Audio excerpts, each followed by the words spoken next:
307 phase _3 revealing the ground Dharmakāya phase 3, revealing the ground Dharmakāya determining the identitylessness of subjective persons. Again Bodhisattva faculty of luminosity asked, O teacher, Bhagavan, omnipresent Lord and immutable sovereign, please listen and consider me. If taking the mind and consciousness as the path does not result in the fruitional state of liberation or enlightenment, no matter how much one meditates in that way, please show us a way to directly identify for ourselves the originally pure great perfection, sovereign awareness free of extremes without having to resort to such a long and difficult path that yields various joys and sorrows but no accomplishment of that result. Reveal to us the stages of the path free of hardships, and give us profound teachings to prevent us from falling into error. He replied, O son of the family, the great, universal ground of all jhanas is profound emptiness. I shall explain the way to determine the reality of profound emptiness, so listen well. The basis for the delusion of all beings in the three realms is ignorance of one's self alone. Examine the basis and root of its origin, location, and destination. To investigate the basis and root of the initial arising of the I, it is a stream of consciousness that grasps at the fundamental, pervasive surrounding space as the self. All appearances and mindsets do not exist and are not established as anything other than mere appearances, so the source from which they emerge is empty. To investigate its location in the interim, the head is called the head, and it is not given the name I. Likewise, hair is hair and not the I. The eyes are eyes and not the I. The ears are ears and not the I. The nose is the nose and not the I. The tongue is the tongue and not the I. The teeth are teeth and not the I. The shoulder blades are shoulder blades and not the I. The upper arms are upper arms and not the I. The lower arms are lower arms and not the I. The palms, the backs of the hands, and the fingers are not the I. The spine is not the I. The ribs are not the I. The lungs and heart are not the I. The liver and its lining are not the I. The small intestine, spleen, and kidneys are not the I. The thighs, hips, calves, ankles, and all the finger and toe joints each have their own names, and they are not the I.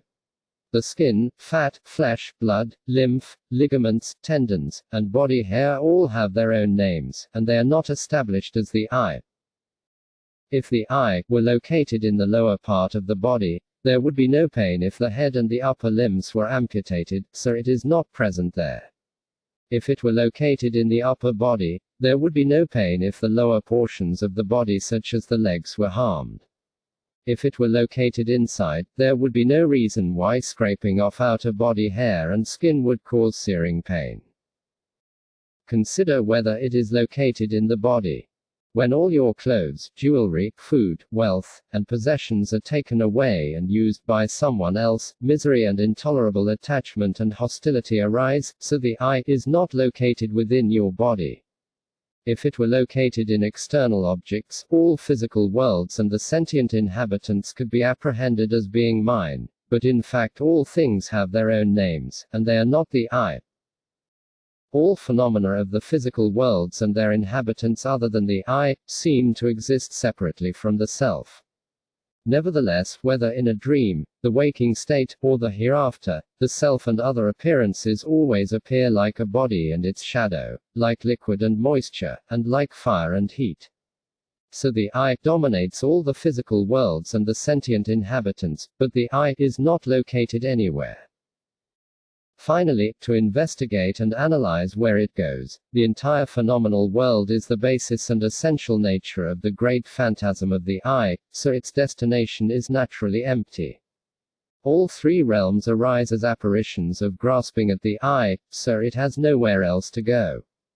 That which goes did not arise, and it is not located anywhere, which implies that it has no objective existence. Again faculty of luminosity asked, so if it is certain that the origin, location, and destination of the I do not exist and are not established as real, how do you account for the continuity from one appearance to the next? Teacher, please explain. He replied, O son of the family, after the consciousness that grasps at the I has manifested, the I and mind emerge from their own space, and they disappear back into their own space. They alternately emerge from and withdraw into the expanse of an ethically neutral, vacuous ground. Thus, dream phenomena, phenomena in the waking state, and all the phenomena of the three realms arise as mere appearances without existence. So know that the domain that is the place of movement and the agent who moves are not established as being real. Again, Bodhisattva faculty of luminosity asked, O teacher, Bhagavan, when grasping at the I vanishes into the space of awareness, isn't its continuum severed? Teacher, please explain. He replied, O son of the family, even when the appearances and mindsets of grasping at the I vanish into the space of awareness, an ethically neutral state, which is the ground in which your sublime qualities are not manifest, acts as the cause of self-grasping. So it is just this unimpeded continuum of the causal ignorance of self-grasping that is called grasping at the identity of a person. Determining the identitylessness of objective phenomena. Faculty of luminosity asked, Teacher, Bhagavan, how are external objects empty? Teacher, please explain. He replied, let's investigate how, when you grasp at the identities of phenomena other than the I, all these names, things, and signs are not established as being real. First, let's determine the emptiness of the names of the body by investigating the basis of designation of each name. To examine what is called the head. Hair is hair and not the head. The eyes are eyes and not the head. The ears are ears and not the head. The nose is the nose and not the head, and the tongue is the tongue and not the head. Likewise, the skin, flesh, bones, blood, lymph, ligaments, and so on all seem to have their own names, so they are not established as the head. Faculty of luminosity asked, Teacher, Bhagavan, if you reduce the head to its components like that, it is not established as being real, but their assembly is still called the head, isn't it? He replied, Son of the family, observe that in general there are many cases in which the collection of those components is not designated as a head. If you ground someone's head into particles and then collected them and showed them to others, they would not call them a head. Even if those particles were moistened and formed into a sphere, it would not be called a head. If your head that appears in a dream, your head that appears during the waking state, your head that appears in the past, and your head that appears in the future were all identical, whatever sores, swellings, goiters, moles, and warts you possessed would have to appear on all those occasions. But they don't. If each of those heads were different, either you would have to get rid of all the prior heads, or it would become evident that they were never established as real. If you say something is called the head because it is seen to be on top, you should analyze the upper and lower regions of space. Thus, by investigating how the front, back, upper, and lower regions of space exist, you will determine that the head is not established as any of them. Likewise, upon what is the I designated? Not all fluid spheres are known by the name I. The skin, blood, fat, channels, and muscles are not given the name I. As in the previous case, the I does not exist as their assembly either. If you think that a fluid sphere that sees forms is called the I, observe whether that which sees forms at all times, in the past, future, and present, while dreaming, and in the waking state, is this fluid sphere that exists now. Self-appearances are due to primordially present consciousness rather than this present fluid sphere. Even if 100 million eyeballs were pointed in the same direction, they would not see form. Likewise, as for the ears, since the flesh, skin, channels, muscles, blood, lymph, and cavities each have their own names and not the name ear, what is called the ear? If you say something is called the ear because it hears sounds, check whether that which hears sounds at all times, during and after this life, while dreaming and while awake, is the ear. By doing so, you will find that it is mental consciousness that hears, and not the form of the present ear. Even if you held countless attentive ears in your hands, they would not hear sounds. So the ear has never been established as something real. Similarly, by investigating and analyzing the name and actual characteristics of the nose, you find that the flesh, bones, blood, lymph, channels, muscles, and cavities all have their own different names, so they are not established as the nose, nor is it established as their assembly. If you think that that which smells odors is called the nose and that odors are sensed through this orifice, consider that this orifice is not needed in the dream state or in other lifetimes. Consciousness in the intermediate period detects odors as well. Therefore, since mental consciousness has no nose, the nose certainly has no objective existence. Likewise, the tongue is not established as any of the individual components of the flesh, blood, skin, channels, and muscles, nor is the name tongue given to their assembly. If you assert that that which experiences tastes is the tongue, check out whether or not it is this very tongue that experiences tastes in the dream state, the intermediate period, and in other lifetimes. Then it will become clear to you. By investigating the so-called body in terms of the skin, fat, flesh, blood, marrow, bones, and all the channels and muscles, you will find that the body is not established as being real. If they were all reduced to minute particles and then massed together, the name of body would not apply. Even if they were moistened and formed into a lump, that would not be a body. If you say that that which experiences tactile sensations is designated as the body, check out what experiences tactile sensations while in a dream and the intermediate period. By doing so, you will see that it is mental consciousness itself, and since the name body is not applied to the mind, the body does not exist. Moreover, upon investigating the location of the so-called arm, you will recognize that the shoulder is not the arm, nor the upper arm, the forearm, or the palm and fingers the arm. So I say, identify what the arm is and tell me. You may claim that whatever performs the functions of the arm is called the arm.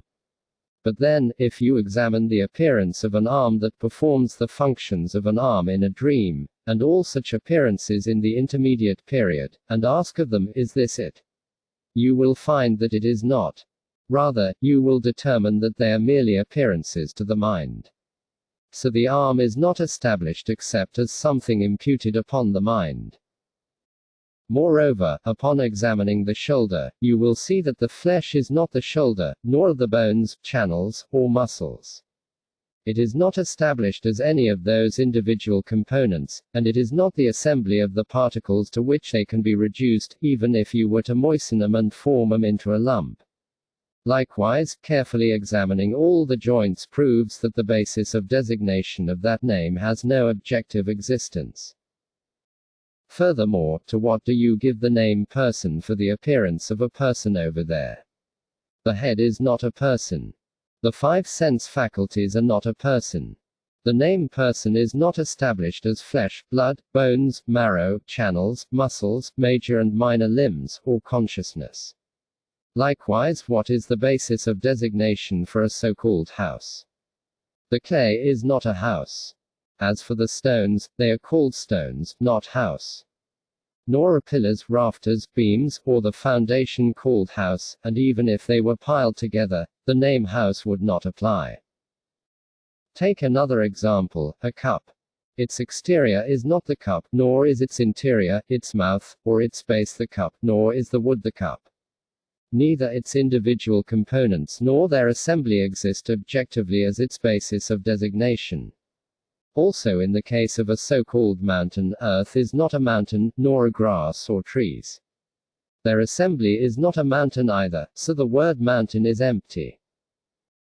To examine the basis of designation of a single stick, its tip is just a tip and not a stick. Its base is nothing other than its base, the wood is nothing other than wood, its burnt ashes are nothing more than ashes, and its pulverized particles are just particles and not a stick. So even that name simply vanishes with no objective existence. Know that earth, water, fire, and air also do not exist in the realm of gross particles, tiny particles, or minute partless particles. The illusory nature of all kinds of names cannot even be established as an illusion, for it is nothing more than the mere name illusion. A mirage cannot be established as a mirage and is nothing more than a mere name. A dream cannot be established as a dream and is nothing more than a mere name. A reflection cannot be established as a reflection and is nothing more than a mere name. A city of Gandharvas cannot be established as a city of Gandharvas and is nothing more than a mere name. An echo has no objective existence apart from its mere name echo. The moon in water is nothing more than the mere words moon in water. A water bubble has no objective existence apart from the mere words water bubble. A hallucination has no objective existence apart from the mere name. And an emanation has no existence apart from the mere utterance of the name. Like the utterances of the sounds of those names, all the bases of designation of the names and words that are uttered for all kinds of appearing phenomena are non-existent. They are emptiness, which itself is not established as being real. Recognize that emptiness has no objective existence, for it is none other than the expanse of space. These are pith instructions. Coarse and subtle considerations for determining emptiness. Again, Bodhisattva faculty of luminosity asked, O teacher, Bhagavan, if all the deluded disciples, bound by clinging to true existence, cannot realize the essential nature of phenomena simply by recognizing the non-existence of the basis of designation of a name, please, teacher, reveal a way to determine the nature of emptiness by way of coarse and subtle considerations. He replied, O faculty of luminosity, it is like this: when a tree trunk appears to you, consider whether it is permanent or utterly non-existent. The investigation and analysis go like this: if it were permanent, it would have to be invulnerable, indestructible, real, incorruptible, stable, unobstructable, and invincible. Since a gash occurs when it is chopped with an axe, it is vulnerable, and when it is chopped many times, it is destroyed. Since the one becomes many, it is deceptive and not real, and since it can be stained with white and black dyes and powders, it is corruptible, not incorruptible. Since it is subject to change due to the seasons and other influences, it is not stable. Since there are objects that it cannot penetrate, it is obstructible. This wood can be demolished in any number of ways, so it is not invincible. Not having even one of the Vajra qualities, it is proven not to exist. Faculty of luminosity asked, O teacher, Bhagavan, what is a Vajra replete with all the 7 Vajra qualities? Please explain. He replied, O faculty of luminosity, referring to the existence of a relative, material Vajra is like referring to the son of a barren woman. One can show material Vajras that are made of bone and stone, and by burning them they are destroyed. And iron Vajras can be melted in fire. Not being truly existent, those relative Vajras are destructible. The space Vajra that appears everywhere, 1. Cannot be injured with weapons or anything else, 2. Objects or circumstances cannot destroy it, 3. Devoid of faults or contamination, it is the great basis for the appearance of phenomenal existence, so it is real, 4. It cannot be corrupted by faults or virtues, so it is incorruptible, 5. It is free of change throughout the 3 times, so it is stable, 6. Since it can penetrate everything, it is utterly unobstructible, and 7. It cannot be modified or changed by anything. So it is invincible. This is the space Vajra that appears everywhere. For those who grasp at autonomous existence, it is a relative Vajra, and for those who comprehend its nature as unadulterated liberation, it is the ultimate, indestructible Vajra. If some other object replete with all 7 Vajra qualities were to exist, it would be permanent. But since there is no such thing, everything is definitely emptiness, which is not established in itself. Thus, substances that appear as things, such as tree trunks, earth, stones, buildings, or household goods, may be pounded, broken, and ground up. By grinding them down to particles, they are reduced to powder. By pulverizing such particles to 1/7 of the size, they are reduced to minute particles, and by disintegrating these to 1/7 of the size, they are reduced until they have no spatial dimension. They are obliterated and vanish into the nature of space. Moreover, the ashes of any substance that has been burned in fire naturally disappear into space, and something that appears to be the form of a living being totally vanishes once it has been killed and burned up. By examining and analyzing all phenomena that appear in this way, you find that they all vanish completely, and not a single thing is established as being truly existent. Intensive inquiry into this topic is essential, so know this. How all phenomena arise and appear. Faculty of Luminosity asked, O teacher, Bhagavan, if they are not established as being real but are deceptive in that way, from what do all phenomena arise and appear? May the teacher explain. He replied, O faculty of luminosity, self-grasping acts as the primary cause and conceptualization acts as the contributing condition due to which they emerge as mere appearances. When the initial consciousness moves to an object, appearances suddenly arise. With the thought that something is being eliminated and with the emergence of the thought that something is being destroyed, it shifts or vanishes altogether. All phenomena are mere appearances arising from dependently related events, and nothing more. There is certainly nothing whatsoever that is truly existent from its own side. For example, with the convergence of the primary cause of another person's eyes, the basis of radiant, clear space, and the contributing condition of conjuring substances, mantras, and an illusionist's mind, the dependent event of an illusory apparition appears, even though it is non-existent. Due to the assembly of the cause of lucid, clear space and the contributing condition of warmth and moisture, a mirage appears, yet it is not established as real. Due to the interaction of the cause of the lucid, clear substrate consciousness and the contributing condition of self-grasping, dream appearances arise that are non-existent, and people are deluded by grasping at their reality and clinging to the true existence as if they were appearances in the waking state. With the interaction of the cause of a lucid, clear mirror and the contributing condition of someone's face, a reflection appears that is non-existent. With the dependent relation of the conjunction of the causal samadhi of dhyana and the contributing condition of a vessel and moisture, a city of Gandharvas appears as an object. With the causes of a solid, high object, such as a boulder, and auditory consciousness, along with the contributing condition of making a noise such as shouting, an echo occurs from the dependent relation. With the cause of lucid, clear water and the contributing condition of planets and stars in the sky, reflections appear from the dependent relation of coming together. With the cause of water and the contributing condition of stirring or agitation, bubbles emerge from the dependent relation of coming together. With the cause of the eyes and the contributing condition of pressure simultaneously applied to the nerves in the eyes, a hallucination takes place from the dependent relation. With the cause of mastery of emanation and the contributing condition of entering into the samadhi of producing emanations, non-existent emanations appear from the dependent relation of coming together. Thus, for these 10 analogies there is said to be 1. A dependence because of a reliance upon causes, 2. A relationship because of the simultaneous presence of the causes and the contributing conditions, and 3. Origination because of the emergence of non-existent appearances. Likewise, in the displays of the all-encompassing expanse of the ground, the unimpededly free expanse that is baseless, unceasing space without root, the ground is divided by the consciousness that is continually reifying the self.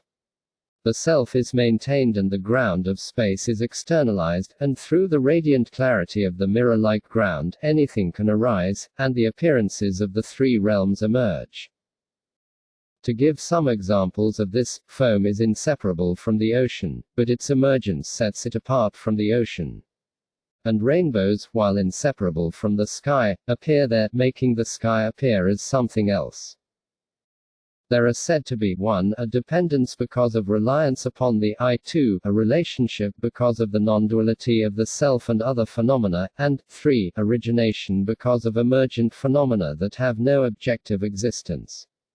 So by investigating in this way the myriad appearances of all phenomena, recognize the crucial point that they are displays of the empty space of ultimate reality.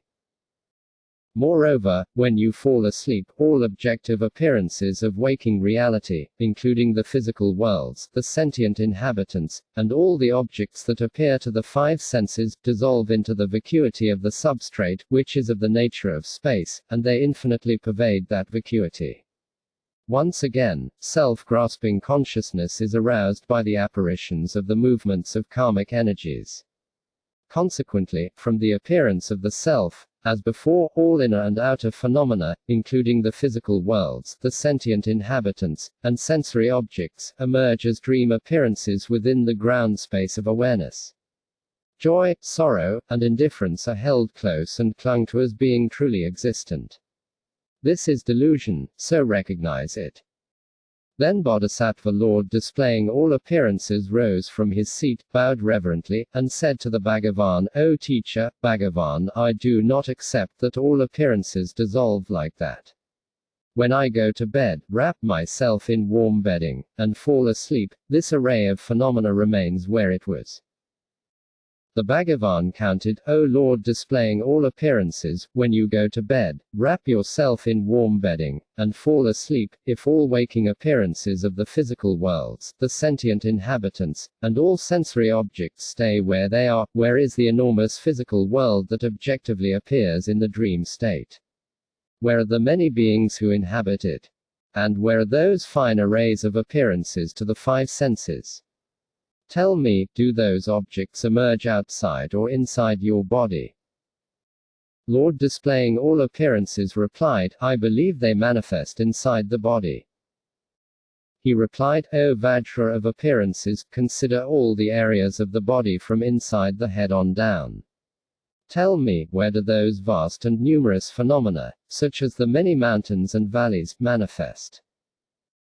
Lord of appearances replied, O teacher, Bhagavan, if we examine and analyze in that way, the head is not large enough to hold such phenomena of the physical worlds and the sentient inhabitants, nor the limbs or the torso. Perhaps consciousness comes out of the body and perceives another realm. He replied, O Lord of appearances, if your awareness and material body separate like that and consciousness goes outside, from what orifice does it emerge? And when it goes back into the body, by what orifice does it re-enter? Identify this. Where is the location of objects in a dream? Are they present in the cardinal directions, in the intermediate directions, above or below? Tell me, do you think the objects that appear in a dream, including the physical worlds and the sentient inhabitants, are the same as those in daytime appearances, or are they different? The Bodhisattva replied, I see no such orifice, nor can I identify the presence in the east, south, west, or north. I think the objects that appear in a dream exist in some other dimension. The Bhagavan continued, consider the possibility that consciousness passes through some aperture. In the waking state there are the appearances of doors that allow one to pass in and out of a house, and they can be identified. If you assert that consciousness goes somewhere in this world of the waking state, then since all the elements and everything animate and inanimate in the dream world would be of the same taste as phenomena in the waking state, they would not really be dream phenomena at all. Moreover, if it were possible for awareness to re-enter the material body after having been separated from it, there would be no reason why all the dead couldn't re-enter their own bodies. If your body at night does not grow cold and lifeless due to the separation of awareness from matter, there would be no reason why it should grow cold at death, either. Therefore, if you believe that phenomena in the daytime and the nighttime are the same, are they differentiated by sleep or not? If you believe they are different, is there some hierarchy of higher versus lower, or outer versus inner? Tell me what you think. He replied, Teacher, Bhagavan, based on this kind of examination and analysis, if consciousness were to go elsewhere, the body would turn into a corpse, and all appearances of the physical worlds and the sentient inhabitants would have to be the same, during the waking and dream states. So there would be no differentiation when sleeping, and at death there would have to be some way to re-enter the body. If phenomena were different during the daytime and nighttime, one would have to be higher or lower than the other. If they were the same, there would be no distinction between phenomena in the states of waking and dreaming. So dream phenomena emerge after waking phenomena have disappeared into the space of awareness. Again Lord displaying all appearances addressed the Bhagavan, O teacher, Bhagavan, for this body to exist, it must depend upon the causes and contributing conditions of one's parents.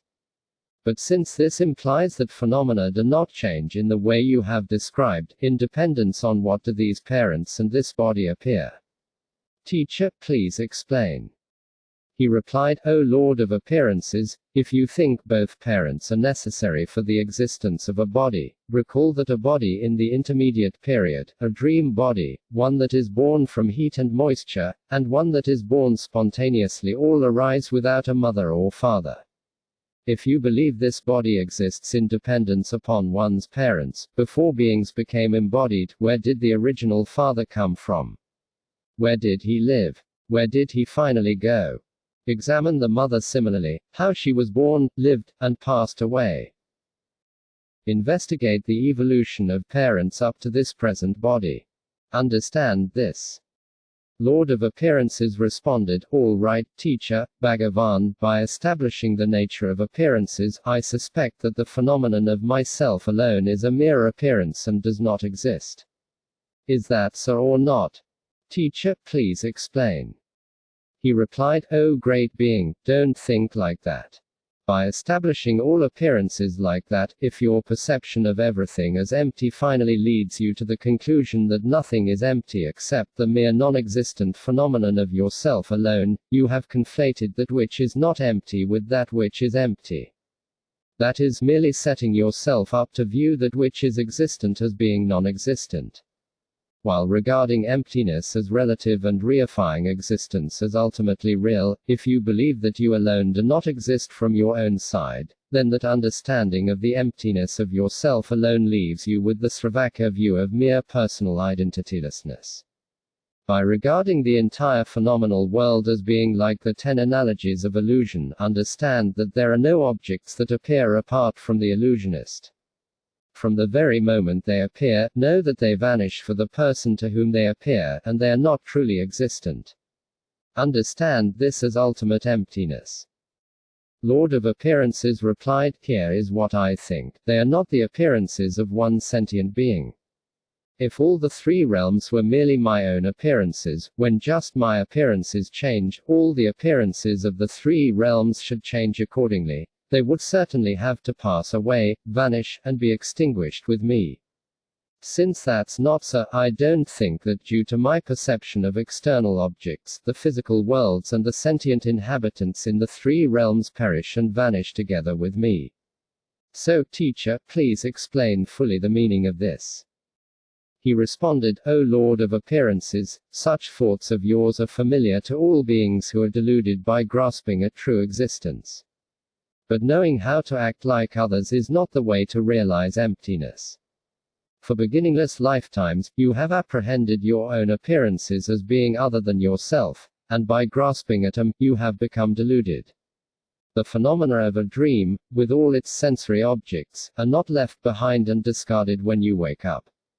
Rather, they all vanish into the realm of the mind. Likewise, all appearances vanish into yourself. You must recognize that no autonomous physical worlds, sentient beings, or sense objects exist out there. Sentient beings become deluded by holding that for themselves alone there are no beings or appearances apart from themselves, and then mistakenly reifying appearances. So observe that tendency within your own mind. When the teachings of the Buddha degenerate, blind sentient beings establish emptiness merely by coming to the conclusion that although the physical worlds and the sentient inhabitants do not exist from one's own perspective, they do exist autonomously from their own side. There are very few who identify the ultimate path of emptiness, so carefully examine the nature of this crucial point. Again Lord of Appearances asked, O teacher, Bhagavan, if someone ascertains emptiness in terms of such non-existence, doesn't that person still experience joy and sorrow and move from one place to another within the realms of the phenomenal world? Teacher, please explain. He replied, O Lord of appearances, throughout beginningless lifetimes, such a great being has never revolved within the three realms of samsara. Although he may have traveled widely from one region to another, he does not exist. His eyes do not see the slightest trace of form.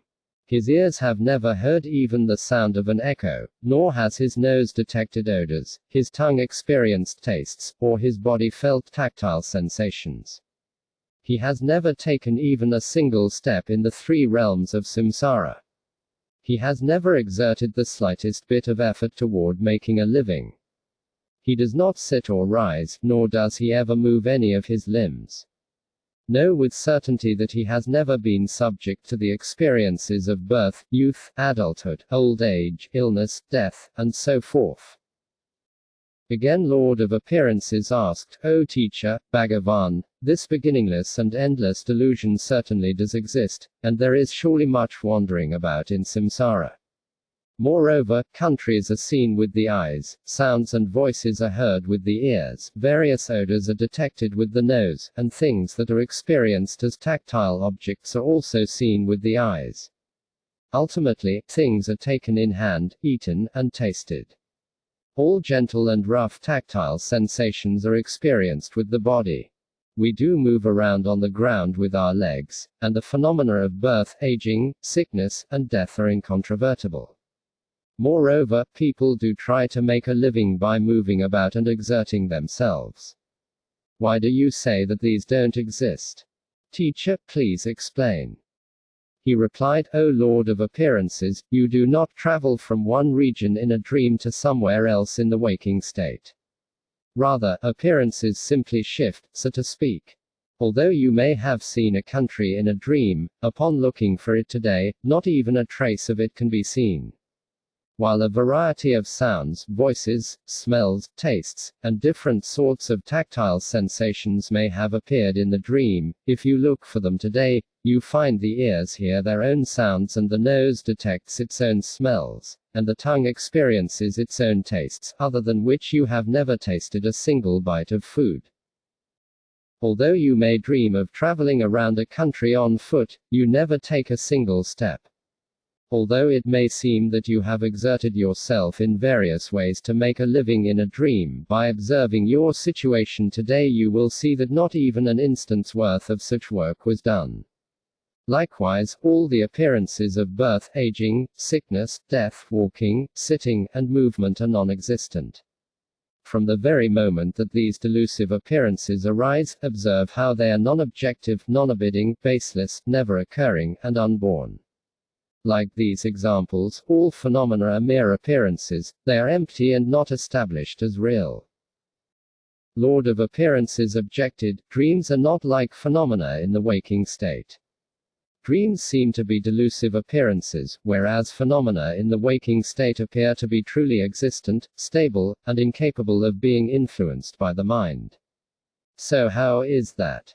Teacher, please explain.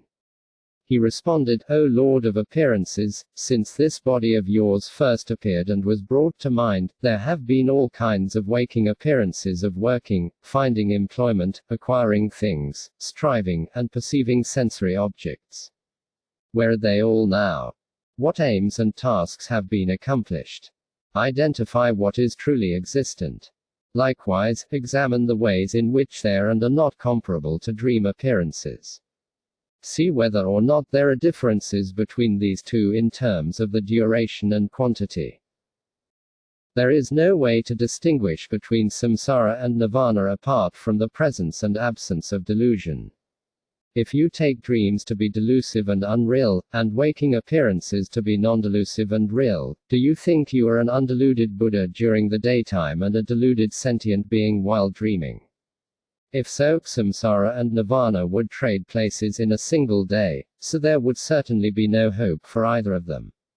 On the other hand, if you think they are both delusive but there is truth and falsity within each delusion, there is no reason to distinguish between delusive appearances. Delusive appearances are so designated because something that is not so is taken to be so. In your dreams do you think, this is a dream and this is delusive without making any distinction between truth and falsehood? Is there no hatred toward your enemies, attachment to your friends, hope for good things, or fear of bad things? On the contrary, if you grasp and cling to the reality of good and bad, joy and sorrow, and all sensory objects during the waking state, and do the same for dream appearances as if they were waking appearances, then you are deceiving yourself.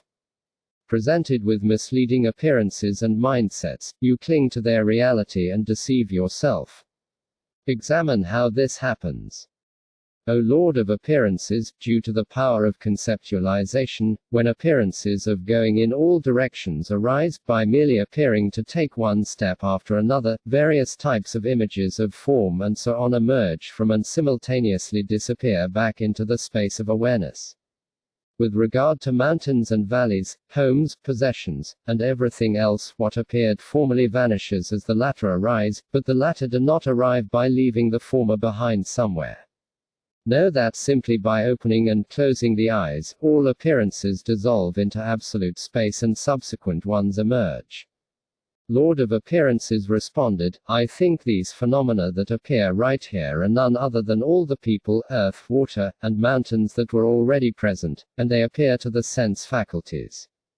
I don't think the latter ones emerged after the earlier ones had disappeared into the space of awareness. The manifestations and nature of all appearing phenomena invariably seem to be of one taste. What is that nature?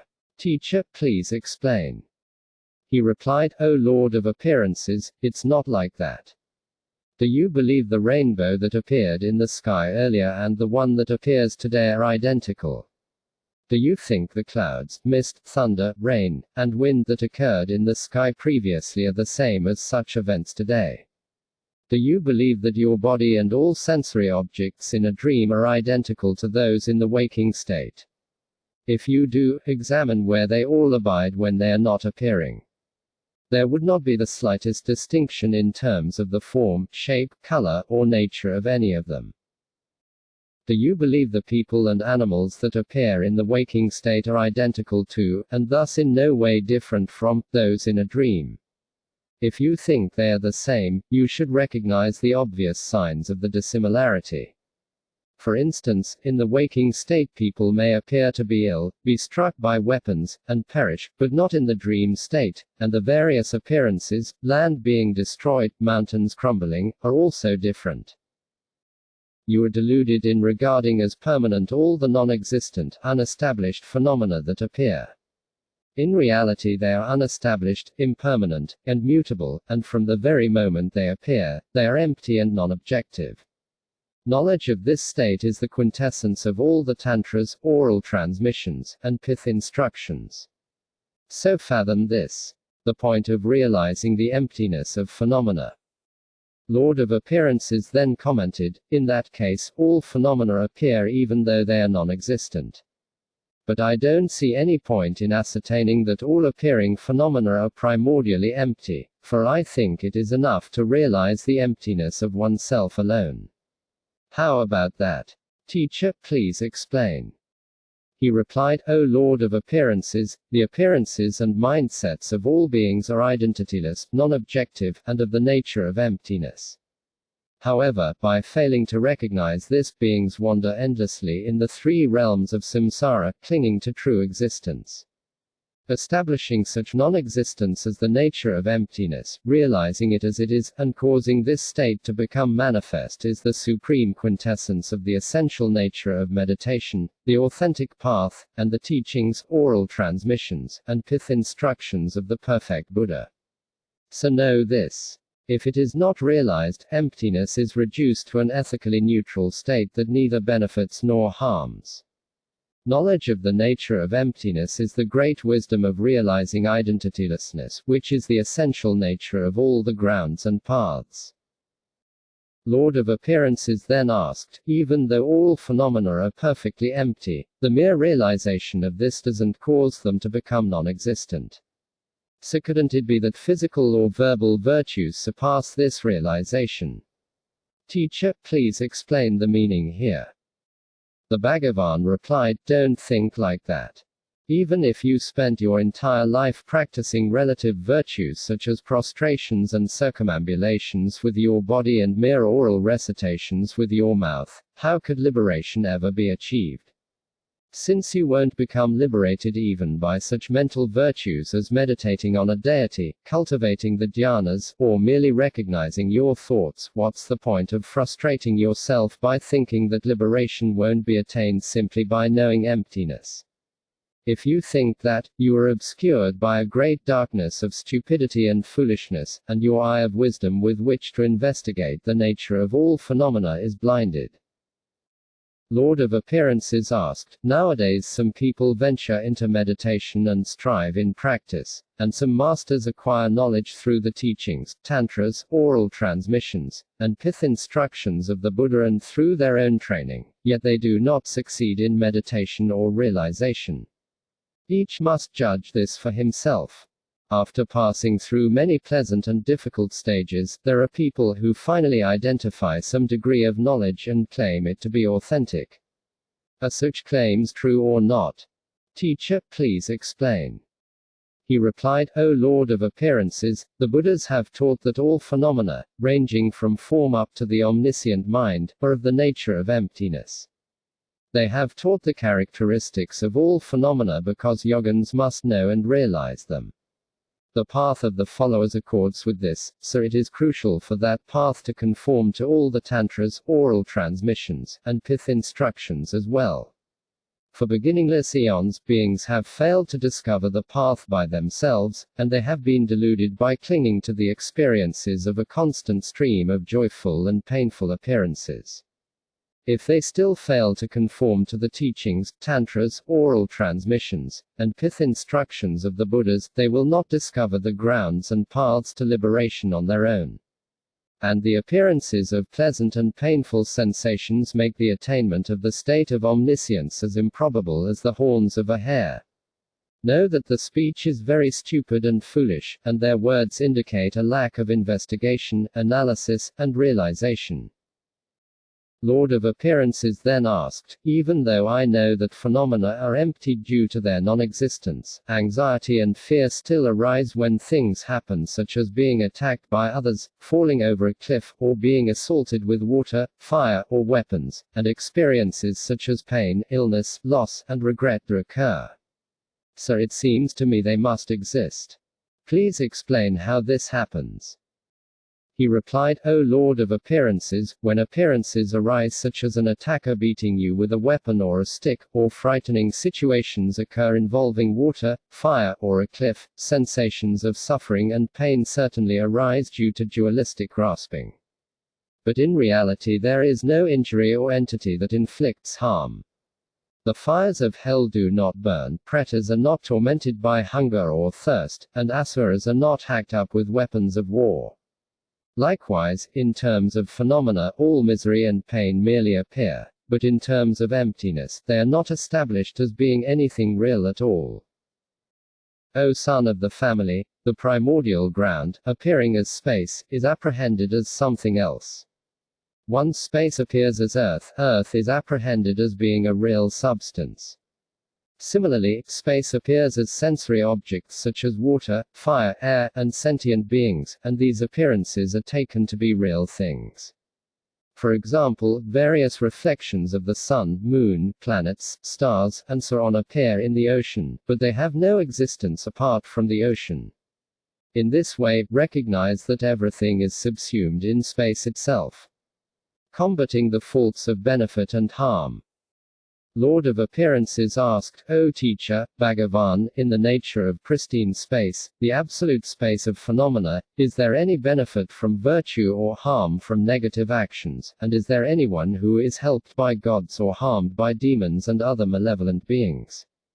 Teacher, please explain. He replied, O Lord of Appearances, where all the virtues committed with the body, speech, and mind. Examine where they have been stored and the manner in which they are gathered. All accumulated virtuous karma has become nothing, empty, non-objective, and intangible.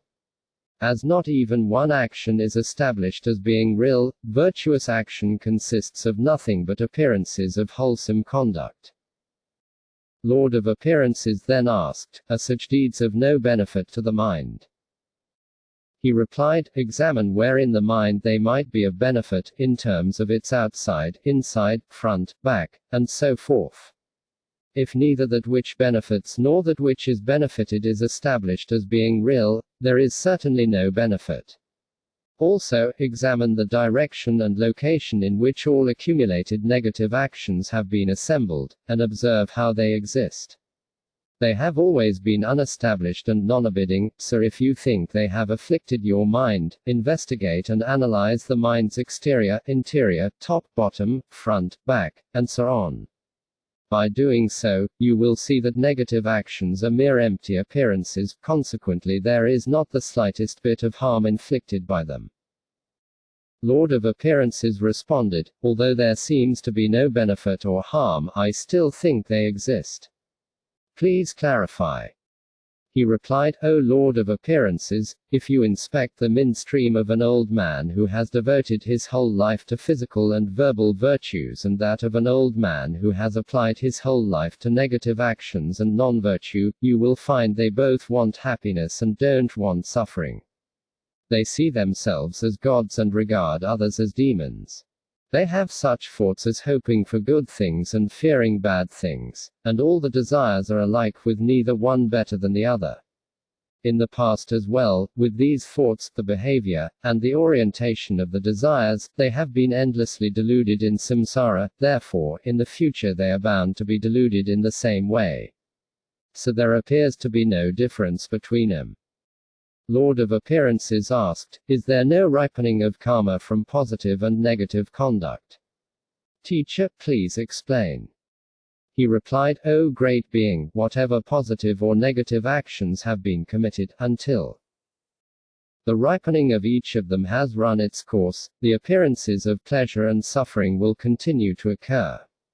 Then, with the exhaustion of that karma, one becomes involved in other actions and the consequences. Through physical and verbal virtues, one merely accumulates temporary merit, which perpetuates samsara. But know that this will definitely not lead to the attainment of eternal bliss. O Lord of Appearances, in emptiness free of conceptual elaboration there is no benefit bestowed by altruistic gods. Look and you will see there is no father, mother, cause, contributing condition, arising, abiding, going, form, shape, or color of a so-called God. There is no region or direction in which gods dwell in the east, south, west, or north, above, below, or in any of the intermediate directions.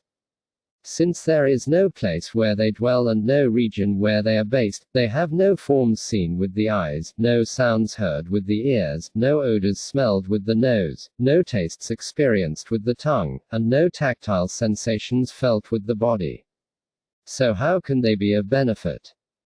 If you investigate and analyze everywhere in your own home, outside, inside, and in between, and in the front, back, top, bottom, exterior, and interior of your body, you will see that they are not present and are not established as being anywhere.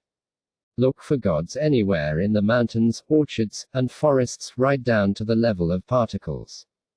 Investigate the abodes of gods and their inhabitants from the level of minute particles and partless particles on up. If gods were to exist, how could insubstantial gods be of benefit to those who are substantial? Examine how that which is empty has no ability to benefit that which is empty, and you will certainly see that they are both non-objective. Furthermore, investigate malevolent demons like this. Enemies are called demons, fearful beings whom everyone takes to be malevolent. From where do they first arise? Are they born from earth or from water, or do they arise from the air or space? Upon investigation, if you think they emerge from some origin, reduce those substances to the constituent particles. Examine them after reducing them to minute particles and partless particles. No origin is found by means of such inquiry. If you think they arise from living beings, inspect and analyze them down to their elements, sense bases, flesh, blood, bone, and marrow, and you will see that they have no objective existence. If you still think the consciousnesses of deluded sentient beings turn into demons, seek out their location. By inspecting where they might dwell among the elements of earth, water, fire, and air, you will not find them to exist anywhere. If you still think they exist, what kind of form, shape, color, and sense bases do these beings have? Examine whether or not they have any forms that appear in your field of vision, any sounds that appear to your ears, any odors that appear as olfactory objects, any tastes that appear as gustatory objects, or any tactile sensations that appear as tactile objects. By doing so, you will see that they have no objective existence. In the end, the investigation of a place of movement and an agent who moves reveals that neither the object nor agent of moving is established as real. Furthermore, if so-called demons were immaterial entities not belonging to the realm of form, sound, smell, taste, and touch, how could they harm someone who is physically existent? Since the aggressors are empty and non-objective, and the objects of aggression are also empty and not established as being real, there is no way for harm to be inflicted upon that which is empty. If it were possible for empty consciousness to harm something else, then the consciousnesses of all sentient beings would be devouring and destroying each other. Thus, understand that demons do not exist by their own characteristics. Hence, even though so-called demons are neither seen nor felt, if you still think that gods and demons are responsible for the various appearances of pleasure and suffering that beset your body, speech, and mind, then when you experience illness and suffering, you should see the wounds from being struck with weapons by those demons, and you should see the swelling and bruises from being beaten by them with sticks and stones. And if you are afflicted with an internal disease, you should be able to feel it when they reach inside you with their hands. Check carefully to see if that is so. Happiness arises and is experienced in your mind stream as a result of different sorts of food, clothing, and sensory objects, and not because of divine protection. Being pierced by a thorn in your upper or lower body, the pain of being struck by a spark, the suffering of experiencing sunburn, and the suffering of experiencing cold from frigid conditions are not due to attacks by demons. Likewise, when the fruits of bad karma ripen, all illness, poverty, assaults by enemies, separation from friends, difficulties, hunger, and thirst arise as the miserable experiences of the ripening of previous karma. It is crucial that you know with certainty that there is no objective existence of afflictions or objects of affliction by malevolent beings or other demons. In general, living creatures experience what they have brought upon themselves, like a spider caught in its own web. Fear of demons fabricated by old superstitions is like a bird frightened by the sound of its own wings, and like a deer terrified at the sound of its own footsteps. Know that there are no demons other than those you create. Generally speaking, your own appearances arise as demons, by regarding the appearance of the head as divine, hats and so on are regarded as clean, by regarding the appearance of the lower part of the body as demonic, lower garments are regarded as unclean. In particular, since the feet are taken to be especially demonic, if anything touches your shoes, people mistakenly believe that the pollution from this brings great harm to your body, speech, and mind. When any foul substance such as mucus or spittle that flows from inside the body hits the ground, people regard it as if it were demonic or poisonous. Observe how people with these attitudes take their own appearances to be demonic and regard them as their enemies. See how people who wish to make offerings to the gods ensure that all the offerings are undisturbed for a long time, without anyone eating them or making use of them. Observe that when people wish to exorcise a demon, although they bring many possessions as offerings, those things stay right where they are, without anyone taking them. If people think demons are present in anything, from a needle and thread up to a house or a weapon, and if they engage in such acts as killing, beating, or pulverizing, why aren't the demons killed and destroyed? There are many people who discard clothing, ornaments, tents, and houses that they have made, built, or erected because they think demons inhabit them. If you examine and analyze this situation, you will see that it is like a skunk smelling its own odor in its den and then abandoning its home. Know for yourself the fallacy of people fabricating demons out of their own superstitions. Lord of Appearances asked, why should we dismiss the benefit and harm brought about by virtue and vice and by gods and demons in that way? Bhagavan, please explain. He replied, O Lord of Appearances, here are the reasons for so determining the absence of benefit or harm due to virtue and vice. Emptiness is the path for achieving the states of liberation and omniscience. But when foolish people who are attracted to exotic experiences meditate on profound emptiness, no fascinating experiences come to mind, so they lose the belief and trust. Then, worrying that they may be in danger of wasting their lives by not striving or creating anything in their minds, they apply themselves ardently to such practices as prostrations, circumambulations, offerings, and chanting. Then, when the exceptional benefits of this meditation are explained to them, they think they'd like to try it again. Although they meditate a little bit, they understand and experience nothing, so they once again apply themselves to methods for purifying obscurations and accumulating merit. You will not accomplish your goal with a vacillating mind, so even if you strive sporadically like that for a long time, in the end you will not escape dying an ordinary death. Therefore, if you do not know how to distinguish between what is and what is not Dharma, even if you say you have been introduced to meditation, the view will remain hidden from you, and you will have no belief in the ultimate Dharma. With the power of mental activity, all virtues and vices produce merely the experiential appearances of various joys and sorrows. But all positive and negative karmas have no form and no substance, and they are totally unestablished and non-existent. Knowledge of this brings about confidence in meditation, and it leads to the conviction that the ground of all virtue and vice is emptiness. You are obscured by your ignorance of your own essential nature. By not knowing or realizing the ground of great emptiness as displays of all of samsara and nirvana, you wander in samsara. Know that engaging in mere physical and verbal virtue does not purify this obscuration.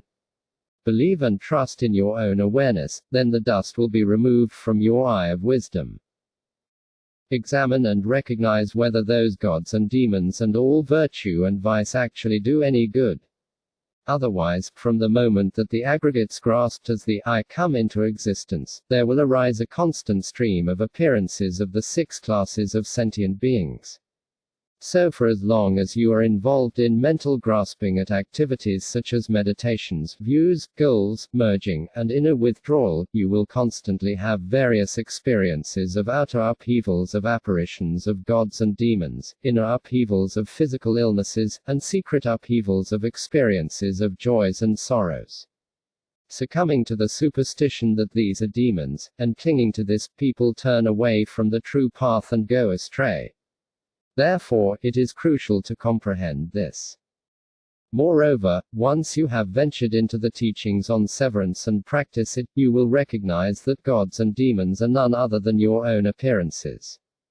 The knowledge that there are no gods and no demons is the teaching and the main practice of severance, so this is of the utmost importance. Likewise in the meditation on deities in the stage of generation, if you take gods and demons to be autonomous, you will veer off to a path of delusion. So in that context, too, this point is extremely important. Furthermore, whatever jhana you enter, if you fail to recognize this point and mistakenly take gods and demons and virtue and vice to exist objectively, by their own characteristics, you will certainly fall into delusion. So ascertain this as the quintessence of the practical instructions and the essential nature of the path. If you do not recognize how gods and demons are non-existent, when you dream of a monk, you may take him to be a demon. When you dream of a woman, you may take her to be a demoness. When you dream of a child, you may take him to be a spirit, and when you dream of a tadpole, you may take it to be a naga or an earth spirit. All these are just delusive appearances that are not established as real. When you dream of acquiring such things as food, livestock, and lodging, by the next morning they have vanished from sight, so they are unreal and empty of inherent existence.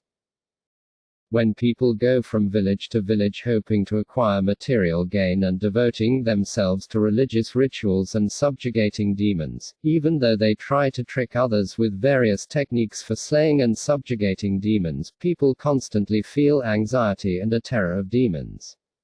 Hope in gods arises in the same way, and people's own superstitions manifest as their enemies. As a result, illnesses and various joys and sorrows may occur continuously. Therefore, if you know in this way how gods and demons are non-existent, you will have fathomed the exceptionally deep teachings on severance.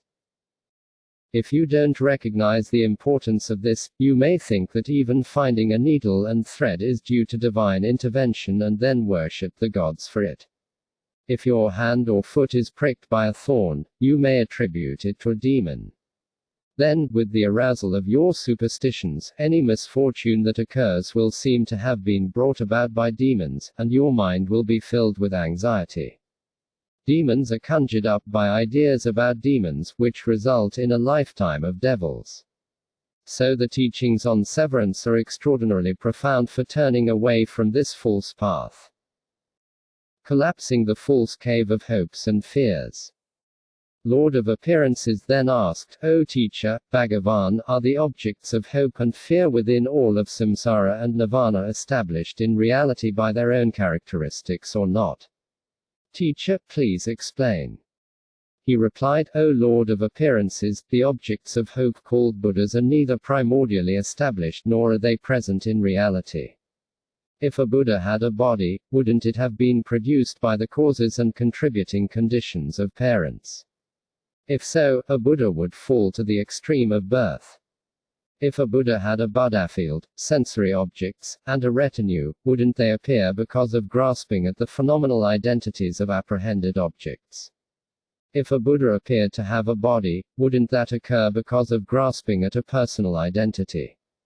If you believe Buddhas finally pass away into nirvana, wouldn't that imply that they fall to the extreme of death and annihilation? If you believe Buddhas remain in the meantime, you are falling to the extreme of eternalism. If you think Buddhas reveal the Dharma to many beings, then those things that are apprehended, appear, and arise as the individuals who reveal the Dharma, as the Dharma that is revealed, and as the disciples who are taught are all astonishing delusions of dualistic grasping. If you believe Buddhas exist like that, you are deluded by the foggy misconception of regarding Buddhas as sentient beings. Moreover, don't think a Buddha has eyes. If you thought that, a Buddha would have to have visual consciousness, inevitably implying the presence of appearances as form. If that was so, there would have to be objects apprehended by the eyes, and subtle thoughts that take the configurations to be good, bad, or neutral. That visual apprehension would be called the mind. Don't think a Buddha has ears. If you thought that apprehended objects and the subtle conceptualization that grasps at sounds would appear simultaneously with the auditory consciousness and appearance of sound, and that would be grasping. Don't think a Buddha has a nose. If you thought that, there would be olfactory consciousness and the appearance of smells as apprehended objects, and the subtle conceptualization that grasps at odors would be grasping. Don't think a Buddha has a tongue. If you thought that, there would be gustatory consciousness and the appearance of tastes as apprehended objects, and conceptual fixation on them would be called the grasping mind. Don't think a Buddha has a body. If you thought that, he would have to have bodily consciousness and tactile sensations. Just as the presence of water naturally implies moisture and the presence of fire implies heat, the 5 doors of the senses are avenues of delusion.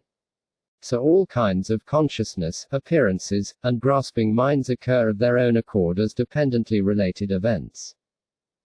The subtle thoughts that hold fast to tactile objects entail tactile grasping, and the 3 realms of samsara are brought into existence by dualistic minds. As for the 5 senses, the aspects of radiance and clarity of the mind unimpededly emerge as mental states and appearances, and they are given various names. The 6 aggregates of consciousness are called the mind. Those who have minds are called sentient beings, just as creatures having horns are called horned creatures. Recognize how important it is not to confuse Buddhas with sentient beings in that way. If you still think Buddhas are autonomous like sentient beings, seek out those Buddhist source of arising and examine where they dwell in the meantime, in the east, south, west, north, or some intermediate direction. If you think they dwell above, and if a world called a Buddha field were to exist in the sky without anything to support it, it should fall to the ground. If it were present on Earth, there would be no reason why you couldn't travel there now and reach it. If it were underground, you should be able to dig it up and see it. And when you die, why would you be able to go to places that can't be seen or felt now? If you suggest that it is not a place that can be reached by corporeal beings, do you believe that the consciousnesses of all beings who have died must have arrived at this place? Isn't it a place that can be experienced by beings with bad karma? If all those who go from one place to another and all the places they go arise due to dualistic deluded minds, then there is no bad karma other than dualistic grasping.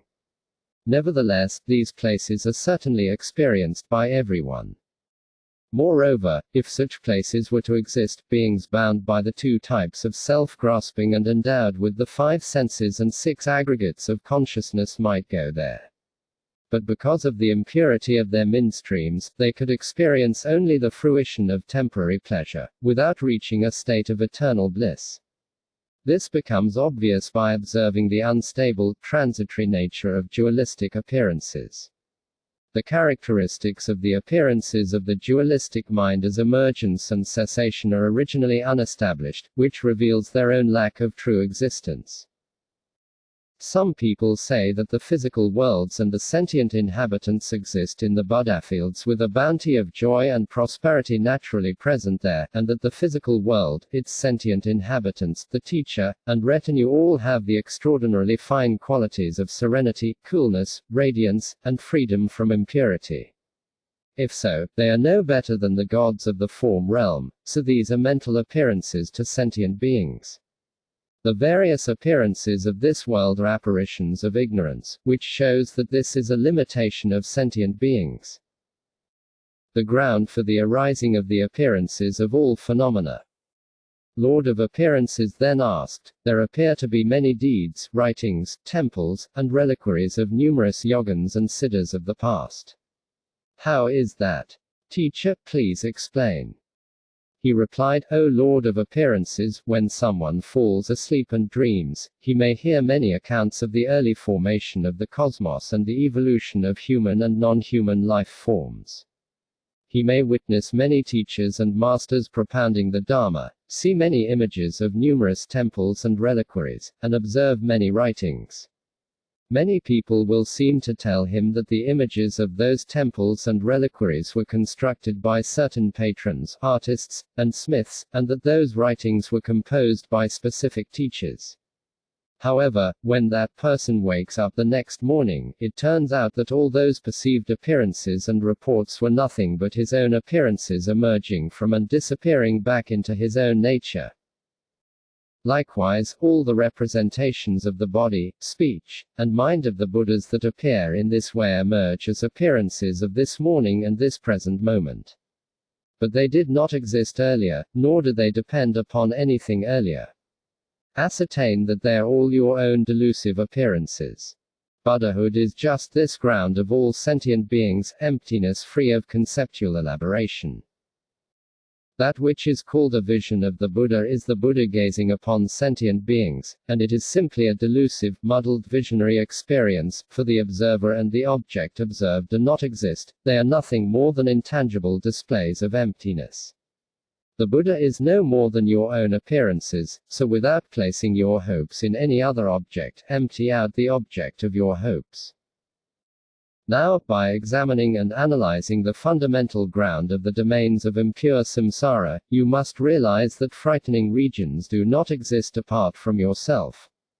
Here is the situation. First of all, once you have cast off this body, if you were to wander to a realm called the intermediate period, does it exist to the east, south, west, or north of this spot?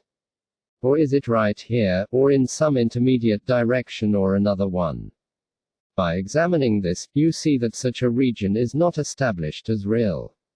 When your previous body has been discarded, as you examine the parents, source, dwelling place, and demise of your body in the intermediate period, you should find that they have truly existent real characteristics. But instead you see that the visions of the intermediate period arise as mere appearances of a dream body and a dream environment. And you see that the body, environment, and all sensory objects that appear in this life are mere transitory appearances that lack real characteristics and true existence. All the hell realms, together with their inhabitants, exist underground or above ground. Examine whether these worlds exist where you are, or to the east, south, west, or north. Who built the floors of molten iron? Where was the firewood gathered? Who forged the weapons of hell? From which parents, causes, and conditions did the workers in hell originate? If the torsos, legs, and arms are not burned by fire, why are other sentient beings burned? Since these workers inflict such horrible suffering on beings, where do they experience the karmic consequences of the deeds? If you investigate this, you will recognize everything to be like a dream world of delusive appearances. If merely wounding and beating sentient beings in the present results in the death, why doesn't such suffering in hell kill them as well? If they go from one place to another, we should be able to experientially confirm the existence of these places now. But why is it that they are not seen except by the dead? If you investigate this, you will know that they do not exist apart from your own appearances. Likewise, does the world of pretas with their unendurable suffering really exist or not? If this realm exists autonomously, examine its location in the cardinal and intermediate directions, above, below, and so on. If people of the present can die as a result of starvation over a period of days or a few months, why don't pretas die as a result of their eons of suffering from hunger and thirst?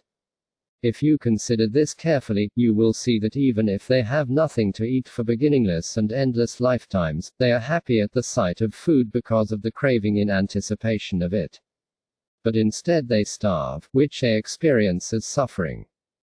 Likewise, by meticulously investigating all the origins, locations, and destinations of all the worlds of the 6 types of sentient beings, you will come to a deep certainty that the appearances of these kinds of beings emerge like dream appearances that occur when waking appearances subside, and that these realms do not exist autonomously. Therefore, once this delusion of your own appearances has dissolved into absolute space, then the realm of ultimate reality, or suckness, manifests. Be certain that effectively striving to realize this from the depths of your own being is the very nature of the simultaneous perfection of the path, the fruition, and the essence of omniscient, perfect Buddhahood. Now ultimate reality, the Shugatagarbha, is the ground for the arising of the appearances of all phenomena, it is their essential nature, and this is the decisive point of emptiness. If form had no essential nature, it would not appear. If sounds, smells, tastes, tactile sensations, and mental objects had no essential nature, none of them would appear. If space had no essential nature, no appearances would arise in space. If earth, water, fire, air, and all sentient beings had no essential nature, ground, or root, they would not appear. Thus, the essential nature of space is emptiness, and the essential nature of earth, water, fire, air, form, sound, smell, taste, touch, and all mental objects is emptiness. In the same way, recognize that the ground of everything is nothing other than emptiness, and emptiness is its essential nature.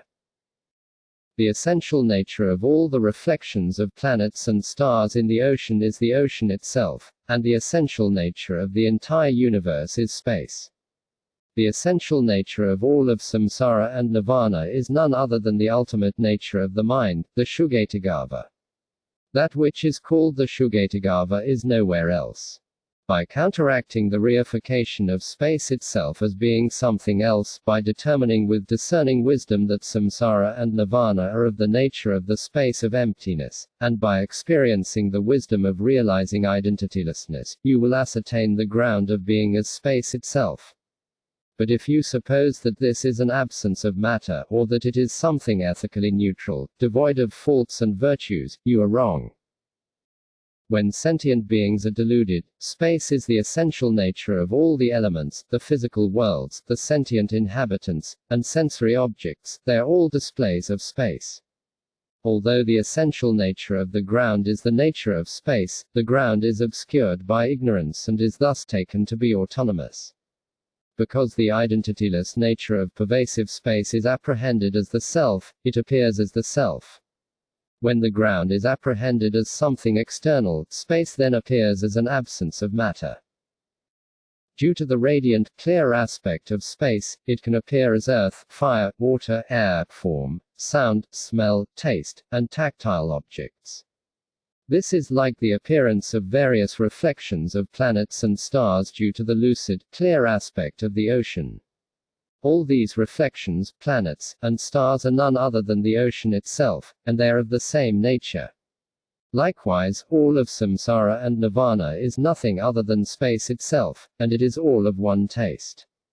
Thus, recognizing and ascertaining all of samsara and nirvana as displays of space is called the wisdom of pristine space. The manifestation of space is called the primordial consciousness that is pristine awareness. The manifestation of space as primordial consciousness that is pristine awareness. Lord of Appearances then asked, to what does the term awareness refer?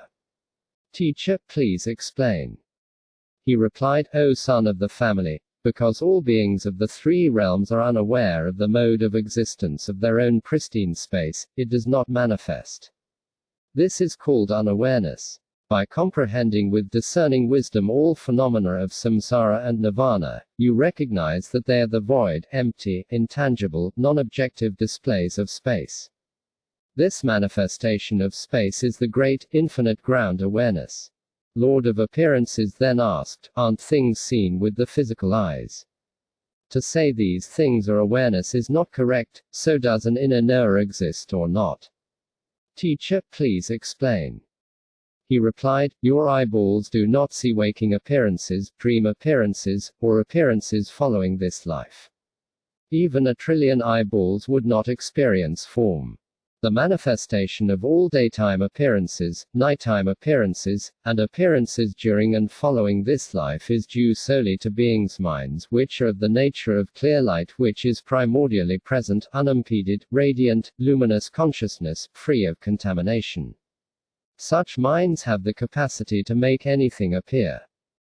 It's like this, the stream of consciousness that determines, ascertains, and perceives samsara and nirvana to be great emptiness is called the wisdom of realizing identitylessness. This is the nature of the primordial consciousness that comprehends the essence of the great, infinite ground awareness, the most sublime of all phenomena.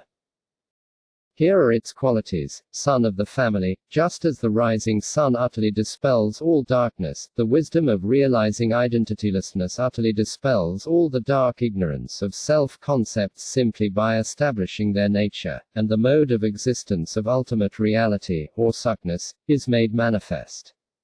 Just as the explosion of the great conflagration at the end of the eon disintegrates all gross substances and utterly annihilates even the tiniest organisms, leaving not even a trace of ash, so does the wisdom of realizing identitylessness overwhelm all known vices and utterly extinguish all unknown vices and obscurations. Great wisdom is like an eye that sees, for it experiences all the phenomena of the path and fruition. Great wisdom is like the water of a great ocean, for just as all rivers and streams originate from the ocean and return to it, so do all the phenomena of the path and fruition originate from great wisdom and return to it. Great wisdom is like space, for just as there is nothing in the world that is not within its domain, in the very instant that all the phenomena in samsara and nirvana are perceived with great wisdom, they are encompassed within it. In one moment, beings may be like slaves of Mara, heaps of mental afflictions, and sacks of poison, and such blind, wicked beings are not revered by anyone. But if in the next moment they identify great wisdom and actualize it, they are immediately worthy of homage, devotion, and worship by multitudes of beings, including the gods, and they become fields for accumulating merit. Great wisdom is free of all the harshness of mental afflictions, so it is gentle. Its precious, spontaneous, melodious speech is known to bear the 60 attributes of the voice of Brahma, so it is melodious. It sees the equality of samsara and nirvana, so it is an I. It is none other than the absolute space that pervades the essence of everything, so it is constant. It uniquely perceives all phenomena of the ground, path, and fruition as primordial consciousness, so it sees. It releases self-concepts into absolute space, so it is powerful. It is the source of all might and strength, so it is great. It accomplishes the great confidence of fearlessness, so it is accomplished. As soon as great wisdom manifests, one radically surpasses mundane existence. It synthesizes all the types of inexhaustible ornamental wheels of the three secrets, so it is of the three types. It is the protector of all beings of the three realms, so it is a protector. All of these are none other than great wisdom. With great wisdom, all appearances of phenomena and dualistic grasping are naturally pacified in the suckness of ultimate reality. This is the array of peaceful forms. Those who sever the life force of samsara and reach the state of nirvana with manifestations lacking compassion are merely referred to as emanations of wrathful forms. As soon as this great wisdom of realizing identitylessness is actualized, mental afflictions transform into displays of primordial consciousness. The enduring, tenacious fallacy of not being aware of your own essential nature is called delusion. With the actualization of the wisdom of realizing identitylessness, all of samsara and nirvana naturally dissolves into displays of the clear light of ultimate reality, so this wisdom is the Vajra of delusion. In the realm of the radiant, clear space of awareness of the ground, free of contamination, hatred in relation to dualistic appearances is naturally vanquished, so this wisdom is the Vajra of hatred. In the realm of the great purity and equality of samsara and nirvana, the pride of self-concepts is naturally vanquished, so this wisdom is the Vajra of pride. Once the energy mind has dissolved into empty absolute space, the attachment and craving that arouse thoughts are naturally vanquished, so this wisdom is the Vajra of attachment. With the sense of the self dissolving into unreality, envy entailing grasping at signs is naturally vanquished, so this wisdom is the Vajra of envy. Since the mental afflictions conquer themselves, they manifest as wrathful forms. This great wisdom that is replete with all such enlightened qualities makes manifest the primordial consciousness of the Dharmakāya, which is present in the ground. Lord of Appearances then said, O teacher, Bhagavan, if there were present in oneself a Buddha who has fundamentally never known or experienced delusion, whether one recognizes it or not, since this is a Buddha, there should be no need to display wisdom or primordial consciousness to this being. Moreover, there would be no reason why sentient beings should wander in samsara, having to experience joys and sorrows. Teacher, please explain. He replied, O son of the family, by reducing the ground of being to something ethically neutral, it can then be of no benefit or harm. Here is an analogy to illustrate the reduction of fundamental, eternal ultimate reality to an ethically neutral state. Even if you possess a wish-fulfilling gem for your whole life, by failing to recognize it and mistaking it for an ordinary stone, you may be tormented by the miseries of poverty. The gem has not become powerless, but by failing to recognize it, you don't pay attention to it, and consequently you gain no siddhis. Never, even for an instant, have you been separated from the originally pure ground, free of conceptual elaboration, but by failing to recognize it, you have not apprehended your own nature for yourself. As a consequence, you have been deluded by grasping at the true existence of a constant stream of joyful and painful appearances. Now with great wisdom you recognize manifest primordial consciousness, and by apprehending the profundity of your own state, you are self-liberated. This is like recognizing the wish-fulfilling gem and honoring it, which then frees you from poverty. The presence of the ground as an ethically neutral state is like a field without an owner. The freedom that ensues from identifying your own essence for yourself is like sowing a crop in the field and enjoying the harvest. The ethically neutral ground is like an ownerless, empty castle, which is therefore of no benefit or harm. The manifestation of the ground is like the owner making use of the castle. The ethically neutral ground is like the sky obscured by darkness. The manifestation of the ground is like the sun rising in the sky. The ethically neutral ground is an object of delusion for sentient beings, so it is of no benefit or harm. The actualization of the ground provides mastery over the grounds and paths to liberation. In this way, the actualization of all the great qualities of the ground is due to the power of great wisdom. Lord of Appearances asked, Bhagavan, is there or is there not a difference between the Dharmakāya, or pristine awareness that is present in the ground, and the path pristine awareness? If there is, teacher, please explain their essential natures and distinctions, the manner in which enlightened qualities are perfected, the way sentient beings become deluded, and the nature of sentient beings' existence. He replied, O great being, there are both path pristine awareness and ground pristine awareness. As for path pristine awareness, once you have identified in yourself primordially present, unimpeded consciousness, you transcend all modes of grasping involving analytical constructs, and you disappear into your own natural state.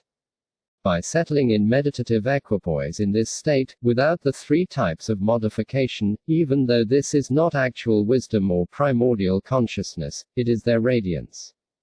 Therefore, by remaining in such meditative equipoise, eventually you will see the truth of ultimate reality and actualize the ground pristine awareness. As for the pristine awareness that is present in the ground, in terms of the names, substances, origin, location, and destination of yourself and all appearances, they are determined to be of the nature of the 10 types of objects of knowledge.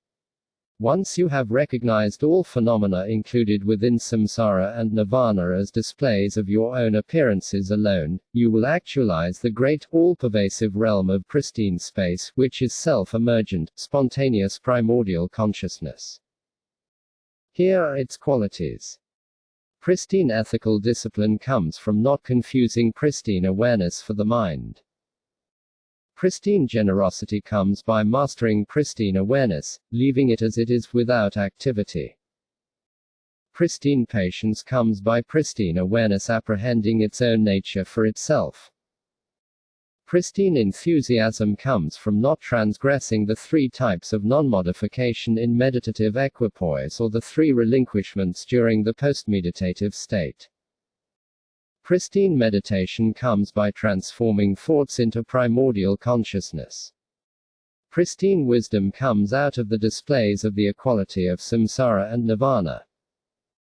This is the spontaneous actualization of the essential nature of the 6 perfections. From the great, original resting place, free of activity and grasping, comes pristine meditative equipoise by abiding in the equilibrium of great, naturally settled ultimate reality.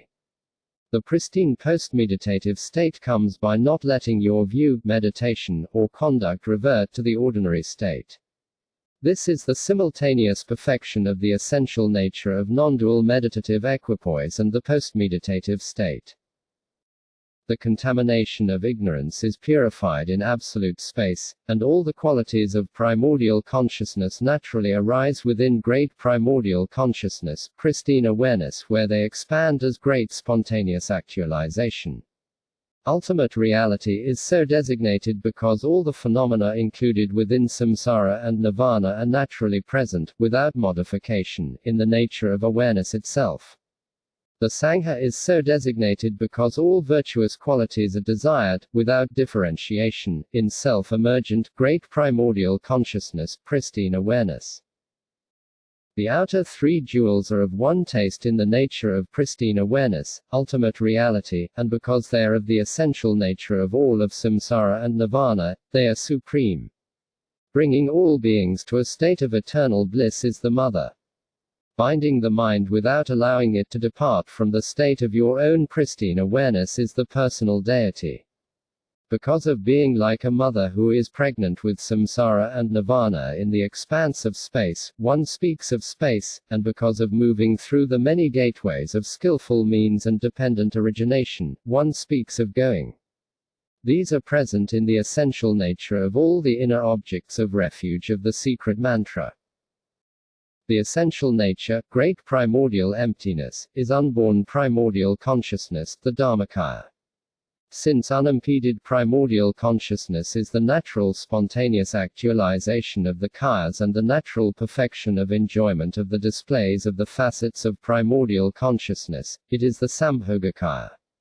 Because the great primordial consciousness of all pervasive compassion arises for the sake of sentient beings, it is the Nirmanakāya. These secret, unsurpassed three jewels are also completely present in great primordial consciousness, pristine awareness. Properly recognize the spontaneous actualization in the essential nature of the synthesis of these jewels. Recognize this as the sublime protector of disciples, and devote yourself to it. Not being divorced from this state is the real taking of refuge in the nature of being. It is the supreme and foremost of all the ways of taking refuge. As a means for cultivating bodhisattva, this is far superior to other paths, to recognize that the essential nature of the all-pervasive equality of samsara and nirvana is your own essential nature is to actualize the most sublime of all ways of cultivating bodhisattva. In the expanse of pristine awareness, ultimate reality, free of conceptual elaboration, the effortless, self-emergent nature of all the ornamental wheels of the inexhaustible enlightened body, speech, mind, qualities, and activities of all the jhanas and jnanaputras of the three times is established. Ascertaining this and practicing it is the essential nature of all sadhanas and mandalas combined, and this alone is the immutable accomplishment, so recognize it. If pristine awareness is committed to its own state, and if you achieve the confidence of not departing from it, you will effortlessly achieve the supreme siddhi in this lifetime. If you do slip away from it and fall into a state of ignorance, the sufferings of samsara and the miserable states of existence will scorch you like fire. So this is the great samaya. The essential nature of all vows consists of binding yourself to the space of pristine awareness, unconfused with respect to the deluded ways of grasping at substantiality. For beginningless lifetimes, the veil of ignorance has obscured the displays of the originally pure ground, absolute space.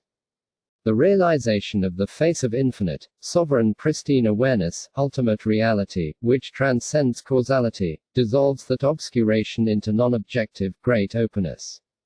So this is the purification of obscurations. However much you strive in tainted virtue to benefit the mind with the body and speech, you are merely accumulating merit within samsara, but you will not reach the state of liberation. Why not? Fundamental ignorance is the ground of samsara and of all delusive appearances and mindsets. Thus, none of the virtuous and non-virtuous deeds based upon this foundation transcend samsara. The ground of samsara and of all delusive appearances and mindsets. Lord of Appearances then asked, O teacher, Bhagavan, in that case, if the ultimate nature of the mind has always been enlightened and untainted by faults or stains, please explain the whole of this delusive ground, path, and fruition. He replied, O Lord of Appearances, the pure ground is enlightened as the originally pure primordial protector. Its actualization is the Buddha of self-emergent awareness. In terms of its characteristics, since its essential nature is primordial great emptiness, the absolute space of all of samsara and nirvana, it is the primordial consciousness of the absolute space of phenomena. Being of a lucid, clear nature, free of contamination, which allows for the unimpeded appearances of all kinds of objects, it is mirror-like primordial consciousness. Because it equally pervades the objectless emptiness of all of samsara and nirvana, it is the primordial consciousness of equality. Because it is an unimpeded avenue that illuminates the qualities of primordial consciousness, it is discerning primordial consciousness. Because all pure, free, simultaneously perfected deeds and activities are accomplished naturally, of their own accord, it is the primordial consciousness of accomplishment. When the natural glow of pristine awareness that is present in the ground, the Dharmakāya, in which the 5 facets of primordial consciousness are simultaneously perfected, dissolves into its inner luminosity, it is called unobscured primordial consciousness. Ignorance of this nature is determined as the cause of delusion. How? Mere ignorance of the nature of the displays of the all-pervasive ground acts as the cause. As this becomes somewhat fortified, it dwells as the actual substrate, which is immaterial like space, a blank, unthinking void. Entering this state corresponds to states such as fainting, abiding in the meditative absorptions, meditative experiences induced by the dhyanas, becoming engulfed by deep sleep in the substrate, in which appearances have dissolved into the space of awareness, and reaching the point of death, in which appearances have vanished. This is called the actual substrate. Free of clinging to the experiences of the intellect and mentation, one is absorbed in an immaterial ground. From that state arises radiant, clear consciousness itself as the basis of the emergence of appearances, and this is the substrate consciousness. Moreover, no objects are established that are not expressions of its own luminosity, and while it can give rise to all kinds of appearances, it does not enter into anything. This is like planets and stars appearing in lucid, clear water, like reflections appearing in a lucid, clear mirror, and like the physical worlds and the sentient inhabitants appearing in lucid, clear space. In the same way, appearances emerge in the empty, clear substrate consciousness. From that state, due to the mere appearance of the I, that appears as the self, consciousness arises, and by apprehending the self as being here, the ground appears to be over there, thus establishing the appearance of immaterial space. As this becomes entrenched, it is made manifest, and so-called mentation arises, which is the basis for the emergence of appearances, revealing the aspect of luminosity. From this the 5 types of appearing objects arise, and with the reification of them, there is clinging and delusion. Thus, obscuring ignorance veils the natural glow of the ground, self-emergent, innate primordial consciousness. As a result, its radiance transforms into an external display. Here is how this occurs: when the primordial consciousness of accomplishment is obscured, its radiance is transformed into subtle grasping. When the primordial consciousness of equality is obscured, its radiance is transformed into afflictive mentation. And when discerning primordial consciousness is obscured, its radiance is transformed into so-called mentation. Here is how this radiance is transformed from the 5 facets of absolute space into the 5 great elements and the 5 derivative elements. In the all-pervasive space of the Dharmakāya, the inner glow of the primordial consciousness of accomplishment is obscured. Consequently, due to the contributing condition of the movement of karmic energies, a great element arises inwardly in the nature of the quintessence of air, and this primary cause is transformed into radiant green light. As a consequence of grasping at this as being real and clinging to it as truly existent, it is reified and fully developed, and it arises externally as the derivative element of air, which is of the nature of a residue. Likewise, when the primordial consciousness of the absolute space of phenomena is obscured by ignorance, its radiance appears as the great element of indigo light. From grasping at this as being real and clinging to it as truly existent, the derivative element of space appears. When mirror-like primordial consciousness is obscured by ignorance, its radiance appears as the great element of white light. From grasping at this as being real and clinging to it as truly existent, it appears as the derivative element of water. When the primordial consciousness of equality is obscured by ignorance, its radiance appears as the great element of yellow light. From grasping at this as being real and clinging to it as truly existent, it appears as the derivative element of earth. When discerning primordial consciousness is obscured by ignorance, its radiance appears as the great element of red light. From grasping at this as being real and clinging to it as truly existent, it appears as the derivative element of fire.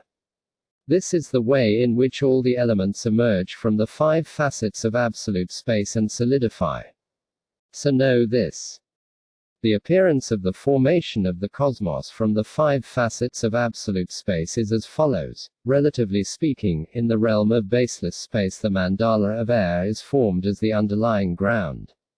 Upon it forms a serene, clear, pure ocean, and upon this is the mighty, golden earth. The mandala of fire is said to be established in their midst, and it is said that all beings come into being as something like their essence and vapor. Although this explanation serves the function of guiding disciples, in ultimate terms, because the subtle grasping that initially obscures the primordial consciousness of the absolute space of phenomena is of the nature of air, as soon as it enters into the ground space of awareness, the ground appears as baseless emptiness, and this is space. From it, appearances of space emerge unimpededly. Subtle grasping sustains the basis of ignorance and obscures the primordial consciousness of accomplishment. Consequently, appearances of its radiance emerge unimpededly as air. When mirror-like primordial consciousness is obscured by ignorance, appearances of its radiance emerge unimpededly as water. By grasping at the primordial consciousness of a quality as being real, its appearances as earth emerge unimpededly. When discerning primordial consciousness is obscured by ignorance, its appearances as fire emerge unimpededly. From the obscuration of their essential nature, thoughts emerge. From the obscuration of the primordial consciousness of the absolute space of phenomena, thoughts of delusion emerge. From the obscuration of mirror-like primordial consciousness, thoughts of hatred emerge. From the obscuration of the primordial consciousness of equality, thoughts of pride emerge. From the obscuration of discerning primordial consciousness, thoughts of attachment emerge. From the obscuration of the primordial consciousness of accomplishment, thoughts of envy constantly arise. All mental afflictions and facets of primordial consciousness are of the same essential nature, but they appear as different radiances. Here are indications that for all phenomena, all five elements appear from each of them. From fire there are water, because water arises from fire. Air, because there is the motility of air in fire. Fire, because heat emerges from fire. Earth, because minute and partless particles emerge from fire. Likewise, from earth there are water, because moisture arises from earth. The nature of air, because earth emerges from partless particles. Fire, because warmth arises from earth. The nature of earth, due to its heaviness and solidity. As for water, there are earth, because minute particles are created from the midst of partless particles of water. Air, due to the power and agitation of water in the form of great waves. Fire, due to warmth preventing the lower regions of water from freezing and the rising of warmth causing the warmth of fire to emerge. Moisture, as the defining characteristic of water. Likewise, regarding air there are air, which is defined by lightness and motility. Earth, in that air is present in the midst of partless particles. Fire, in that heat evaporates the moisture of water. Water, in that air is cold to the touch. The essential nature of all of them is space, so all five elements are present in each one. In the one ultimate reality all five kinds of inner glow are present. Moreover, in each of the five transformations of inner glow into radiance, this set of five is complete, which indicates that the nature of one primordial consciousness appears in different aspects. Space appears as earth, fire, water, air, and space. They all originate from space, so they are known as elements. Samsara appears from the five aggregates in this way, with the entry of dualistic appearances into the domain of the primordial consciousness of the absolute space of phenomena, it appears as the aggregate of form. With the entrenchment of grasping and craving in mirror-like primordial consciousness, there is the aggregate of consciousness. With the entry of dualistic grasping into the primordial consciousness of equality, there is the aggregate of feeling. With the arising of clinging to reality in discerning primordial consciousness, there is the aggregate of recognition. With the entrenchment of clinging to reality in the primordial consciousness of accomplishment, it arises as the aggregate of compositional factors. In this way, the 5 aggregates result from the obscuration of the 5 essential natures. The 5 colors result from the obscuration of the 5 kinds of inner glow. The 5 elements result from the obscuration of the 5 facets of absolute space, and the 5 mental afflictions result from the obscuration of the 5 facets of primordial consciousness. In short, the formless realm is a result of the bondage imposed by grasping at the domain of the substrate. The form realm is a result of the entrenchment of grasping at the domain of the substrate consciousness. By achieving stability in the domain of mentation, you transmigrate as a deva of the desire realm. Through the emergence of appearances by way of hatred, the phenomena of hell manifest. Through the emergence of appearances by way of attachment, the phenomena of the preta realm arise, and through the emergence of appearances by way of delusion, phenomena of the animal realm appear.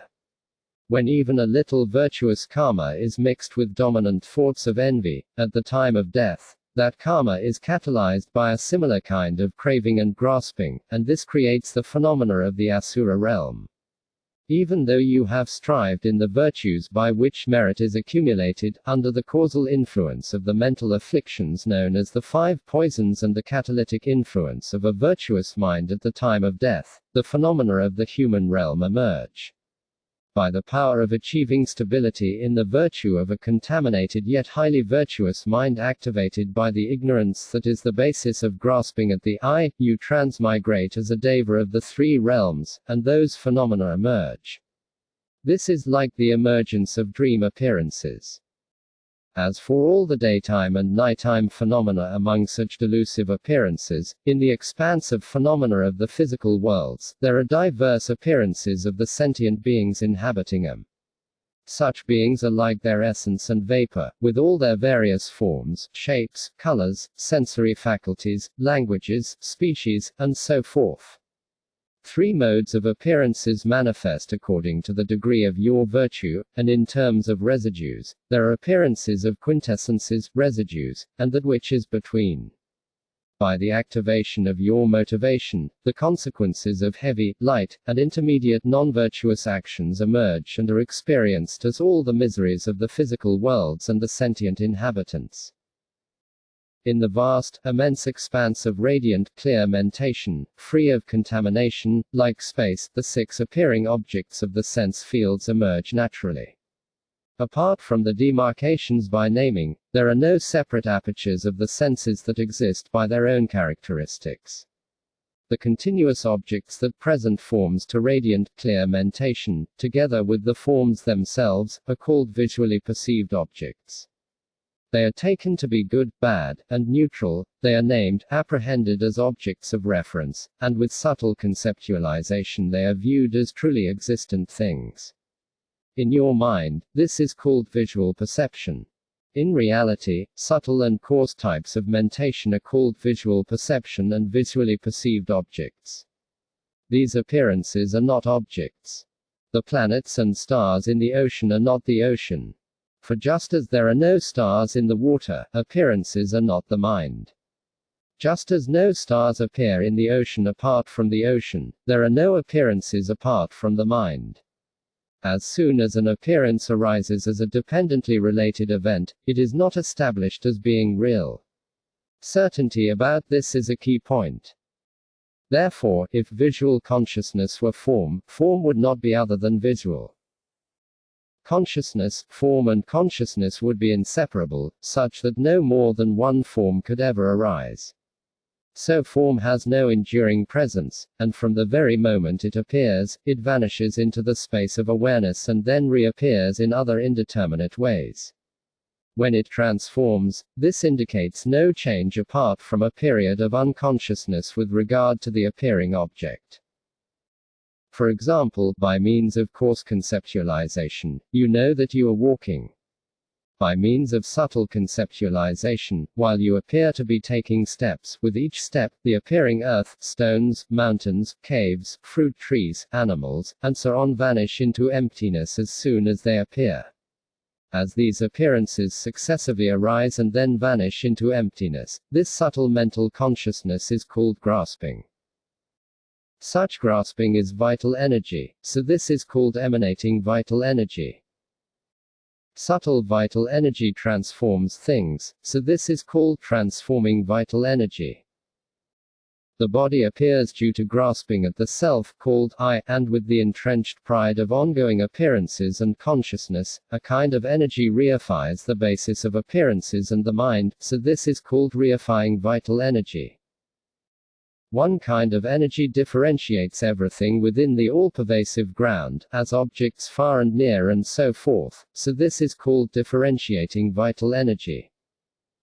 One kind of energy dissolves all such mental states and appearances into the realm of the vacuous substrate, so this is called destructive vital energy. These 5 impure, samsaric vital energies are not different from mental consciousness and subtle ideation. Likewise, all objects that emerge as appearances of sounds in the realm of radiant, clear mentation are called auditory consciousness.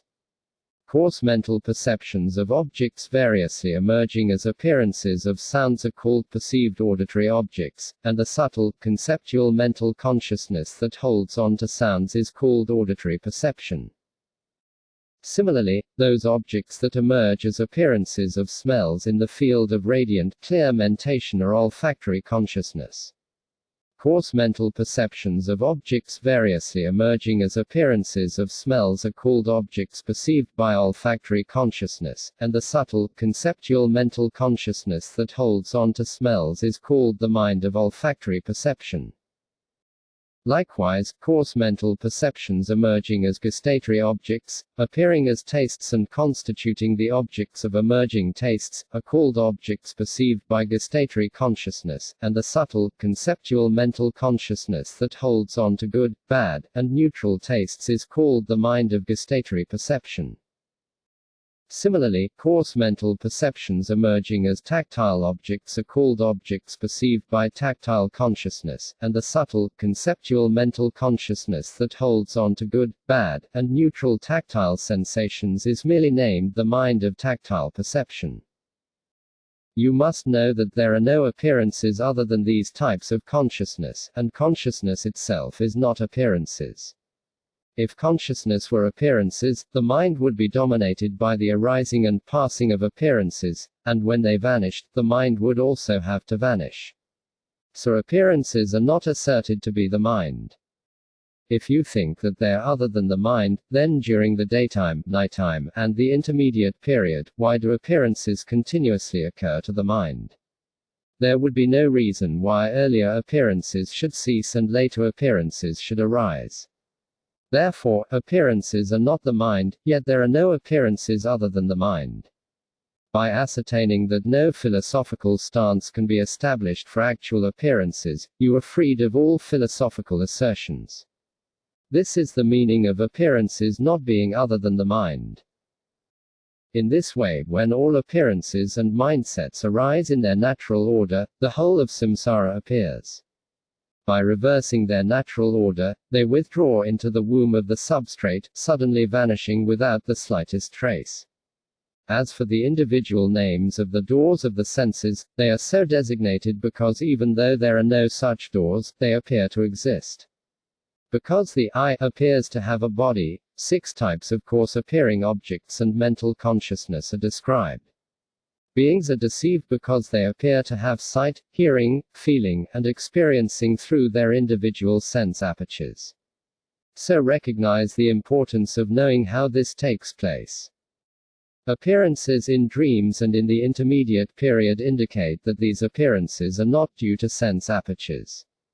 Even if your eyes are closed or you are blind, forms appear to mentation. Induced by conceptualization, sounds appear to mentation. Likewise, the mere appearances of all smells, tastes, and tactile sensations to the doors of sensory perception actually arise in mentation. The very nature of the sense doors reveals that they are none other than mentation. In general, outwardly, the object of ego grasping is your personal identity. External appearances of the physical worlds, the sentient inhabitants, and the intervening appearances of the five sensory objects are all said to be apprehended objects. Inwardly, afflictive mentations are also called apprehended objects, and the mentation that holds on to objects is called the apprehending mind. Secretly, mental consciousness is known as the initial consciousness. Due to contributing circumstances, it transforms into the nature of objects known as apprehended objects. That which names, grasps the reference of names, differentiates, and holds on to all good, bad, and indifferent things is known as the apprehending mind. In reality, you must ascertain all the phenomena of samsara and nirvana as great emptiness. As a result of knowing this through investigation and analysis, great wisdom manifests. This is called realization. O Lord of appearances, recognize that all phenomena are self-appearing. There is no wisdom other than this. Know that all of samsara and nirvana is great emptiness. There is no realization apart from this knowledge. This is the direct vision of emptiness, and there is no meditation apart from this vision. This very luminosity that makes appearing objects manifest is said to be the mind, which by nature is clear light. Identifying this is called the clear light of your own awareness, and there is no unprecedented clear light apart from this. Apart from the realization of the great emptiness of samsara and nirvana, there is no so-called madhyamaka. Apart from the dissolution of the energy mind into primordial consciousness in the great center, in which the absolute space of the ground is actualized, there is no insertion of the energy mind into the central channel. In the past, you have reified all of samsara and nirvana, the physical worlds, the sentient inhabitants, and sensory objects, for you were ignorant of how they are not established as being real. Now, apart from coming to rest in this reality through such knowledge, there is nothing else called pristine awareness. There is no so-called severance apart from severing your clinging to the appearances of the three realms, and releasing them into identityless absolute space. This very ground of the three realms, which is ethically neutral, lucid, and clear, is called Isvara Mahadeva. His body appears as the desire realm, his speech appears as the form realm, and his mind appears as the formless realm. The five sensory faculties emerge from the essential nature of his six types of consciousness. The 8 classes of haughty gods and demons emerge from the radiance of his 8 types of consciousness. The higher classes of gods and demons emerge from the coarser rays of his thoughts included among the 84,000 mental afflictions. Venas, greyas, demons, rakshasas, and bhutas emerge from the arrays of his subtle thoughts. The body, composed of the 4 elements, is maintained by flesh as earth, blood as water, warmth as fire, and breath as air. Empty space manifests as the mind, and embodiments of subtle arrays of thoughts emanate as various forms of sentient beings. Therefore, the cause of this God is located in the substrates of sentient beings. Emptiness is apprehended as form, and form is brought to mind. By constantly invoking forms by name, in order to refresh your memory of them and not forget them, and by repeatedly imagining many such forms dissolving from the realm of the 5 elements, you achieve a little stability in these imagined objects. In doing so, mental forms are actually brought into being, just as you imagined them. As a consequence of grasping at empty space as real, the entire phenomenal universe is established in actuality. These are undoubtedly apparitions of one type of grasping. Actualizing a deity from a realm in which the deity is not established as being real is a result of the ignorance of your own ground acting as the cause of the entire realm of the deity. So with this very cause, the mind presents and imagines the deity as a form. As a result, it is really actualized in no more than 2 or 3 months. If there was some autonomous deity apart from this, it would be realized by anyone who invoked it. It is easy to determine that no one actualizes the deity other than the individual who has realized it. If there were no cause of a deity, it would not be actualized even if you tried. This can certainly be understood by taking a close look at mundane activities. Son of the family, the quintessence of the Tantra of the black apparitions of Ishvara is none other than this. If this is not realized, even if you try to actualize a deity, it will be difficult to succeed. Know that your lack of success would be like that of a person shouting into an empty valley and counting the times he does so. Because the Black Protector Mahakala is in control of the three realms, he is the basis. He is rich in his enjoyment of emanating the three realms of existence. The aspect of clarity of his nature is the great differentiation of samsara and nirvana. With innate, originally present primordial consciousness as the cause, the bodily aspect of the apparitional Black Protector Mahakala appears and comes into existence. The realm of his speech consists of spontaneous displays. The realm of his mind is empty and clear. All the phenomena of the path and fruition emanate from the aspects of his virtuous qualities. The emanating appearances of all the Protector Father Tantras from the aspect of his enlightened activities are of the nature of skillful means. All the Goddess Mother Tantras emanate from the aspect of the wisdom of emptiness. Radiant, clear space itself is the space protector. The quintessence of earth is the earth protector. The quintessence of water is the water protector. The quintessence of fire is the fire protector. The quintessence of air is the air protector. The quintessence of the vital essence is the vital essence protector. All of these are emanated from the aspects of radiance and luminosity. The substrate consciousness, with its vacuous and clear nature, abides as the cause of everything that is emanated. The mind that emanates from this substrate consciousness presents forms, which are stabilized by a continuous stream of consciousness. Then you conceptually regard all the quintessences and vital essences of the physical worlds and the sentient inhabitants as Rupakayas. By meditating on them, the splendor and power grow. By invoking them by name, with unwavering mindfulness, signs of accomplishment will occur at least monthly. After only a year has passed, they will unquestionably be actualized in the fields of your sensory perception. Whatever deeds you perform, you are a Jnanasattva, and your actions will disband the foes of ignorance and grasping at the reality of appearances, so that they will vanish altogether. Because your essential nature is primordial consciousness, you are a Jnanasattva, and because your form manifests as the aggregate of consciousness, you are a mundane being. So one half dwells in the essential nature of a Jnanasattva, while the other half, in the nature of a mundane being, is presented as a glorious tantric protector who is actualized by the mind.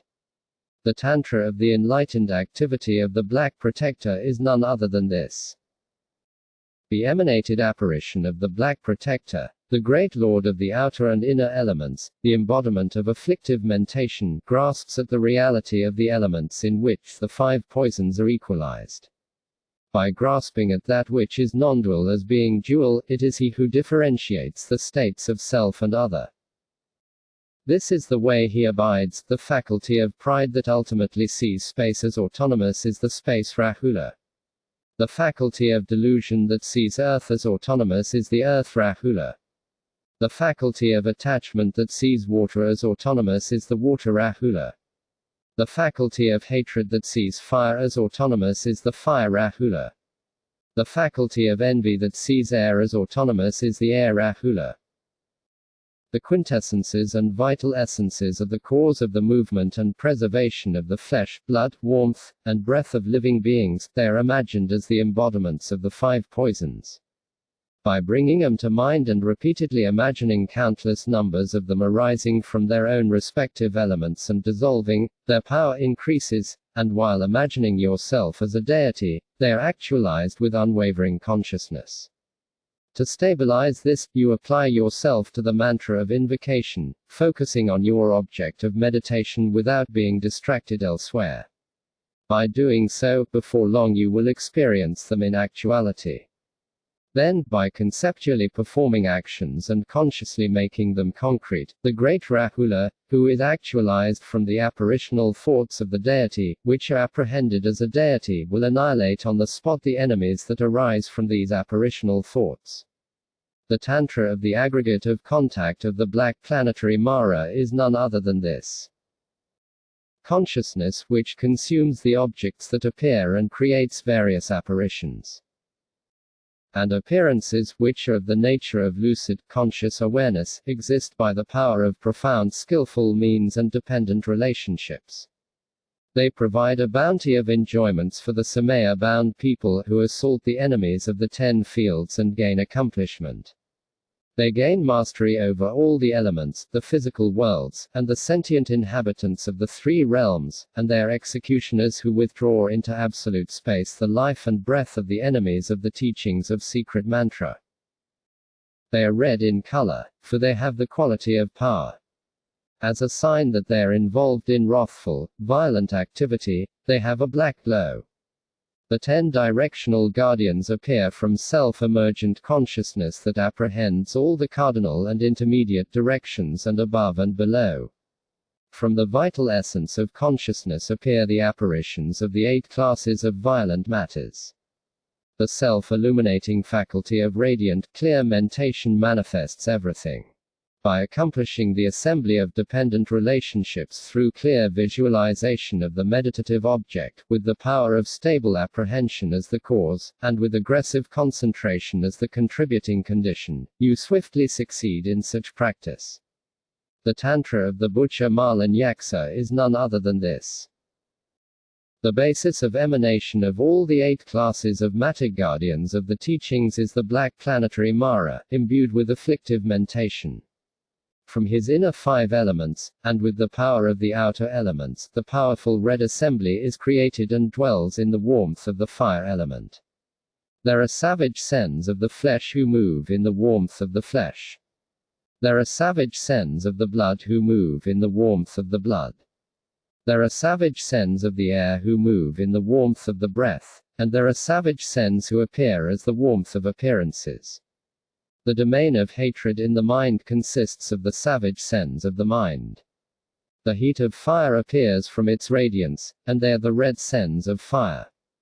Yellow sens of earth move in the warmth of earth. White sens of water move in the warmth of water. Green sens of air move in the warmth of air. Indigo sens of space move in the warmth of the sky. All these are apparitions of hatred that blaze like fire. They are all under the power of great emptiness, which is the ground of the mind.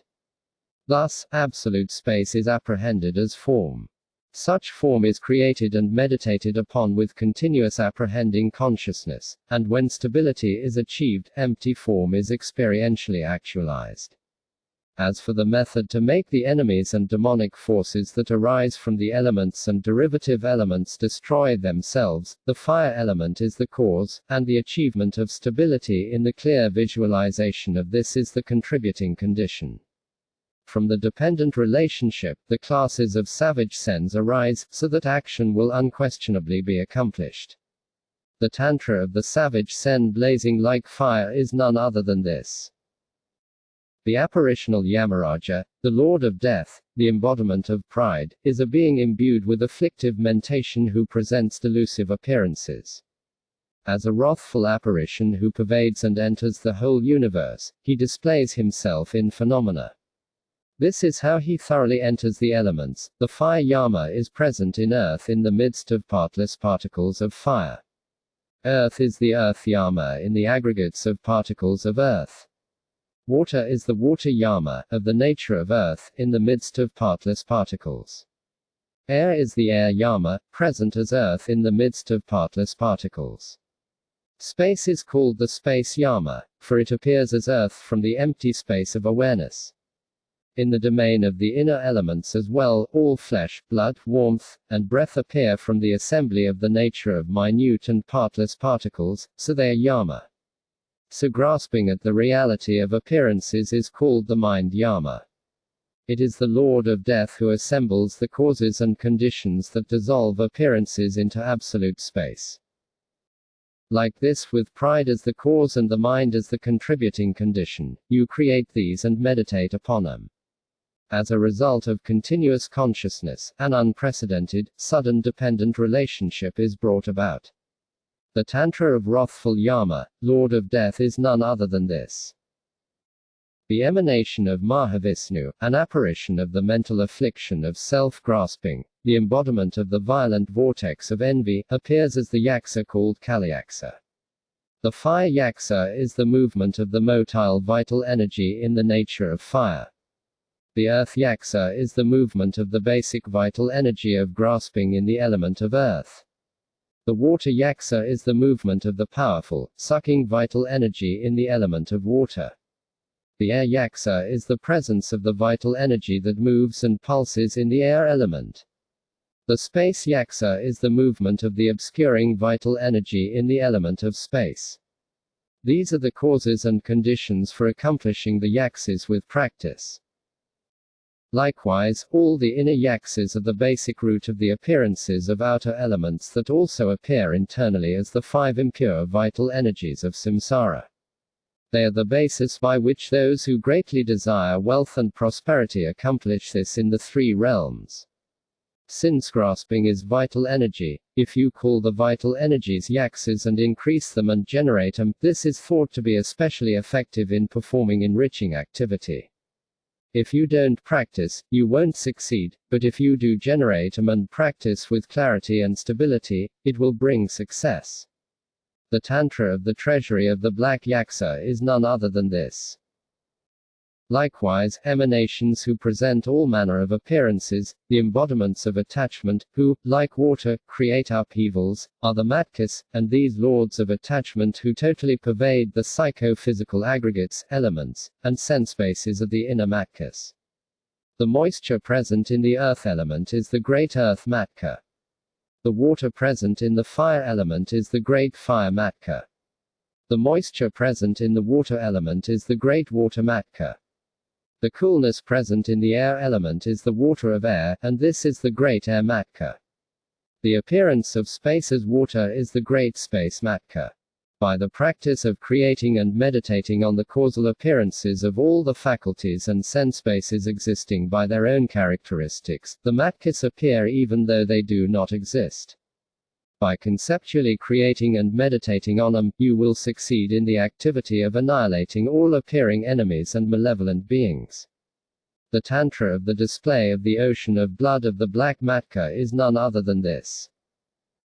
The emanation of the wrathful, untamed Vishnu, imbued with afflictive mentation, the natural glow of the darkness of ignorance and delusion, is called the 9-headed Nagamara, Lord of Death. The apparition created from the power of generating and meditating on this being brings forth ignorance that pervades and enters everything. This is how it is done. Ignorance of the state of emptiness of all the inner elements is the inner Naga. Ignorance of the identitylessness of fire is the fire Nagamara.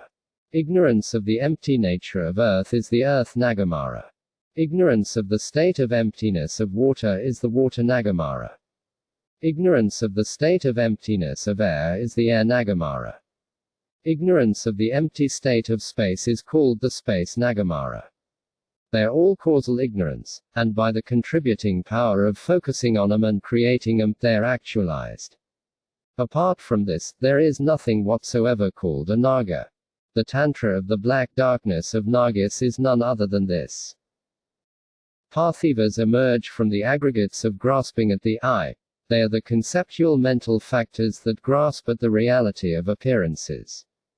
There are Parthivas who maintain the 5 elements as flesh, Parthivas who maintain the 5 elements as blood, Parthivas who maintain the 5 elements as warmth, Parthivas who maintain the 5 elements as the breath, Parthivas who maintain the 5 elements as earth, Parthivas who maintain the 5 elements as water, Parthivas who maintain the 5 elements as fire, Parthivas who maintain the 5 elements as air, and Parthivas who maintain the 5 elements as space. Thus, all the outer and inner Parthivas are included in each of the 5 elements, and the appearance of them as a single entity is the cause of all the classes of Parthivas. The Parthivas and Vajrayas are created by conceptually focusing on them. By meditating on them, the contributing conditions appear for this cause. The Tantra of the Parthiva's assemblage of the elements is none other than this. The white Devamara, the Lord of Pleasure, draws you to beautifully appearing objects such as form, sound, smell, taste, and tactile sensations. As Mahavishnu, he is the cause of a vicious great Mara, who is an emanation of afflictive mentation. Surrounded by the assembly of subtle and coarse afflictive thoughts, this Mara of the afflictions with unimpeded power leads beings astray to the miserable states of existence. The great Mara of the aggregates, as the limited sense faculties, leads beings to the good, bad, and neutral objects that manifestly appear.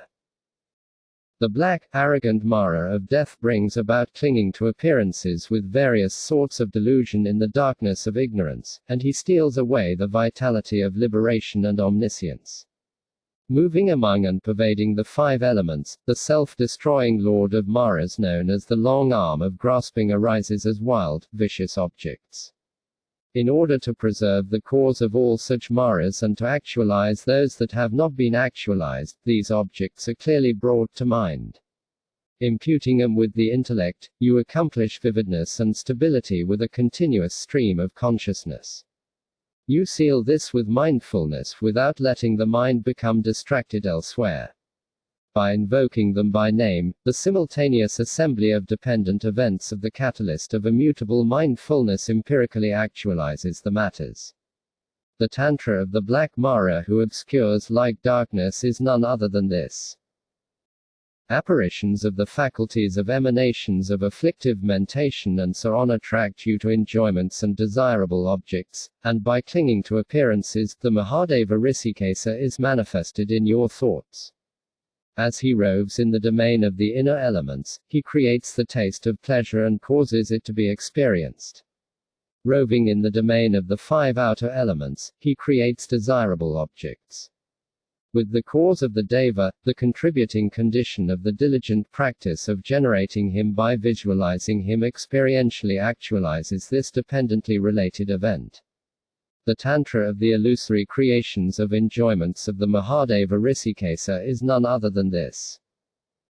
If you do not know how to actualize the proud guardians of the doctrine by the power of the dependent relationship of the causes and contributing conditions, and if you do not know this Tantra for the creation, even if matters were substantiated, you would not be able to set them to tasks. Even if you actualized them, they would not obey you.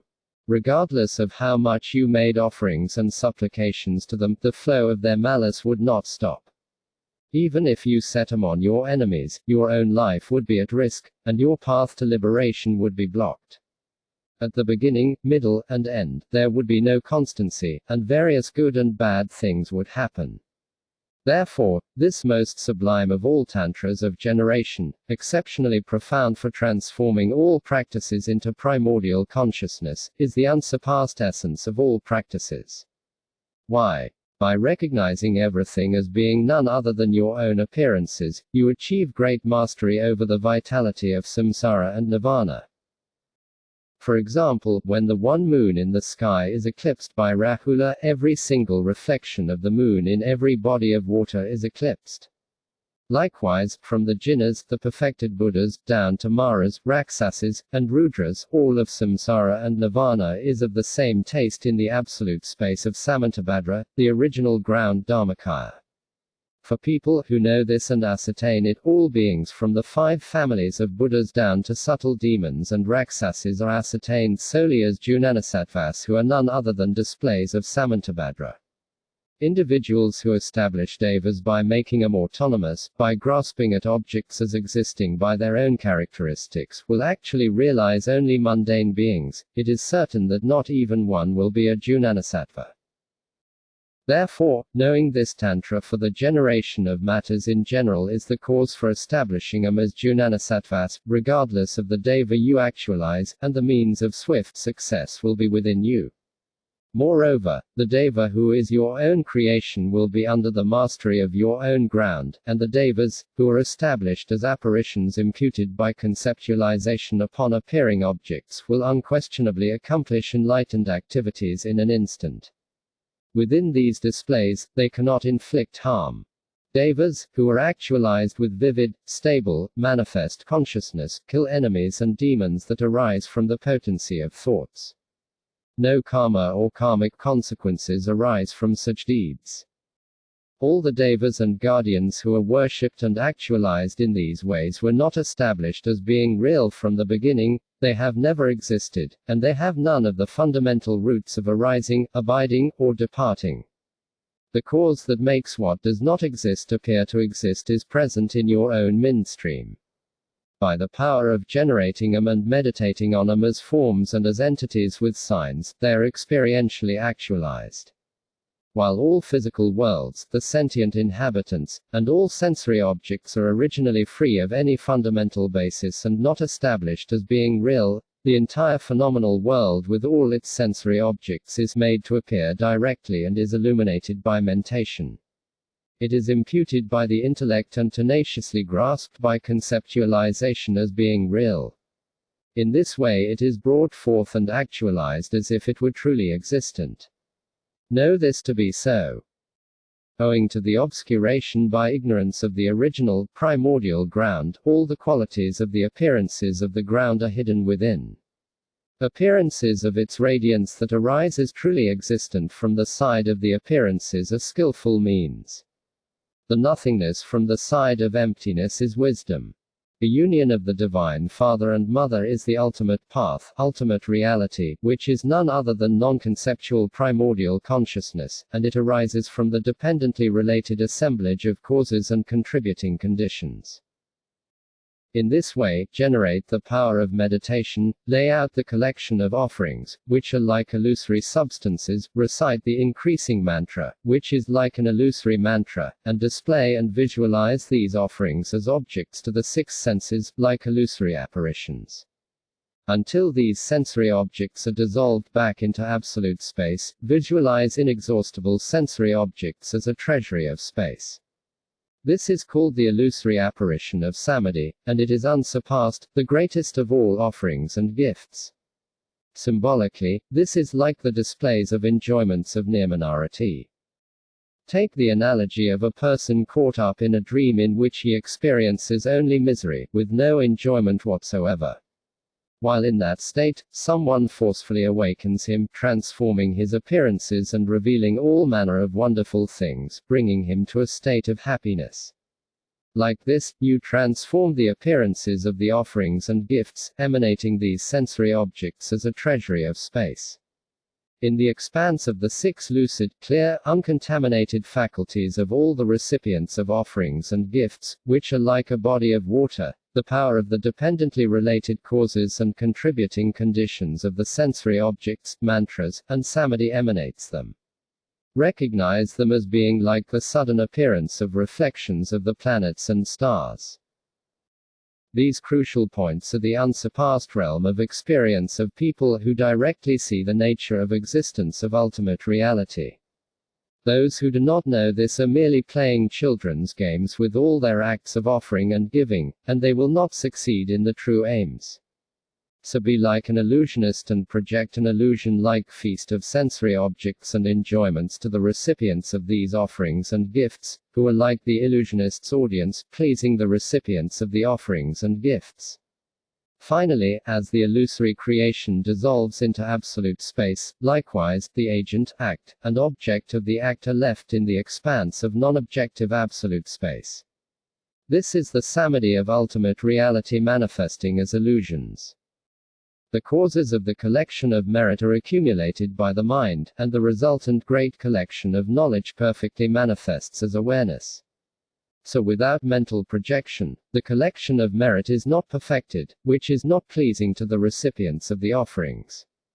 Even if you dedicate something as a ransom to demons or to help the deceased, the debt is not paid off, for it is impossible to dispel the various torments of suffering.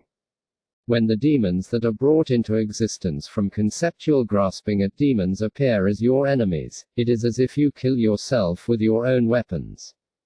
Therefore, observe how all ritual activities of subjugating demons, protecting the living, and guiding the deceased are impotent, and recognize the importance of abandoning activities that fail, in this and future lives. Yogins who realize the nature of ultimate reality, suckness, strive to accomplish the welfare of themselves and others, but it is definitely through the strength of the blessings of the samadhi of the illusory displays of ultimate reality that they succeed without difficulty. The profound practice of the severance of maras. Lord of Appearances then asked, O Bhagavan, what kind of things need to be known by people who engage in the profound practice of the severance of maras? May the teacher explain. He replied, O Lord of Appearances, the profound wisdom of realizing identitylessness is called the object of the severance of maras. Here is what needs to be known in this regard. First of all, it is the causal ignorance of yourself alone that obscures your own face as the Dharmakāya. Once the consciousness of grasping at the I has arisen, that which is not a body appears as a body. The very firm, dense consciousness of obsessive grasping apprehends this body as yourself, and it devotedly guards the body and holds on to all manner of hopes, fears, pleasures, and pains. Delusion in samsara is such that even when you are merely dreaming, you obsessively grasp at this body, and for the sake of its sustenance, pleasure, and beauty, you are tightly bound and totally ensnared by various emotions of attachment and hatred. As a result, you are deluded endlessly in samsara, and such objects of attachment and hatred become maras, vinas, demons, and grayas. Thinking that they are threatening your physical survival, they are feared as enemies. When they appear to be robbing you of possessions and enjoyments, hatred arises toward them. With the appearance of physical illness and discomfort, fear of demons arises. With the desire for bodily well-being, hopeful thoughts arise for all good things, and fearing harm to your body, fear arises toward all bad things. When illness strikes the body, the mind is distressed by the body. When appearances of hunger and thirst arise in the body, the mind is distressed by them. When heat and cold arise in the body, the mind is distressed by them. When pleasurable or painful conditions emerge regarding the body, the mind is drawn to disagreeable objects and is tormented with suffering. In all your lifetimes, apart from rare occasions of unconsciousness, the mind accompanies this defiled, closely held body as if it were its shadow, so the body is the basis for various types of suffering. All objects that are sources of hope are called the higher maras of hope for the positive, and all fears are called the lower maras of fear of the negative. Therefore, the foundation of samsara and the miserable states of existence is obsessive grasping at your body. A way to sever such obsessive grasping is to regard this body as being like a corpse, consciousness as the corpse bearer, craving as the rope, haunted places as charnel grounds, and gods and demons as birds and carnivores. In these 5 ways you practice generosity. This is to be known at all times and in every situation. You spend your life clothing this body with beautiful, warm garments and supplying it with tasty, nutritious food. Toward this end, you take on hardships, think nothing of fatigue, and shoulder a great burden of suffering. While ignoring the causes of lasting joy and the consequences, you strive diligently and without satisfaction. In the end, the flesh between your skin and bones withers away, and your skin becomes covered with wrinkles. Your legs and arms become like sticks, your complexion deteriorates, and you take on the color of a rotten, moldy corpse. Your chest and spine become crooked like stairsteps. Your dark hair becomes white. Your teeth fall out and your mouth caves in. Your eyes grow dim and you cannot see your way. It becomes difficult to get up, as if you were hoisting a corpse, and it becomes difficult to sit still, as if you were carrying a burden. Your intestines rumble from indigestion. Unable to quench your thirst, you need to urinate frequently. Disturbed by a blizzard-like barrage of all such pains and miseries, there will come a time when not a trace of joy remains. Then this body cannot be sustained even with care, nor can it be protected. Repeatedly ponder the pointlessness of striving for the sake of this body. In general, demons are devourers, for they consume the fruits of omniscience. Vardhakis are murderers, for they display birth and death within samsara. They cut off your vitality, for they sever the artery of liberation. They take away your breath, for they steal the breath of happiness. The myriad demons of mundane existence are so designated because they cause the coming into being of samsara that has not yet come into being. The 10 greyas are so designated because they torment you in lifetime after lifetime. The Haranas are so designated because they steal your collections of merit and knowledge.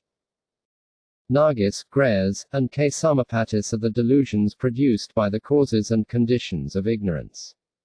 Male greyas, Parthivas, and Vigrayas are apparitions of hatred toward other objects. Female greyas and demonesses are apparitions of attachment towards sensually pleasing phenomena. The 80,000 types of Venas are so designated because they obstruct the path to liberation. Village demons and village yuks are so designated because they dwell in the village of the 5 aggregates. Serics are so designated for they have no contentment or satisfaction. Damsis are so designated for they cause you to transgress your samayas. All greyas, Venas, Vinayakis, and Bhutas are assembled in this very body, they do not exist anywhere else. Upon examining this condition, sever obsessive grasping. To counteract such craving, recognize the importance of dedicating yourself to giving away your body.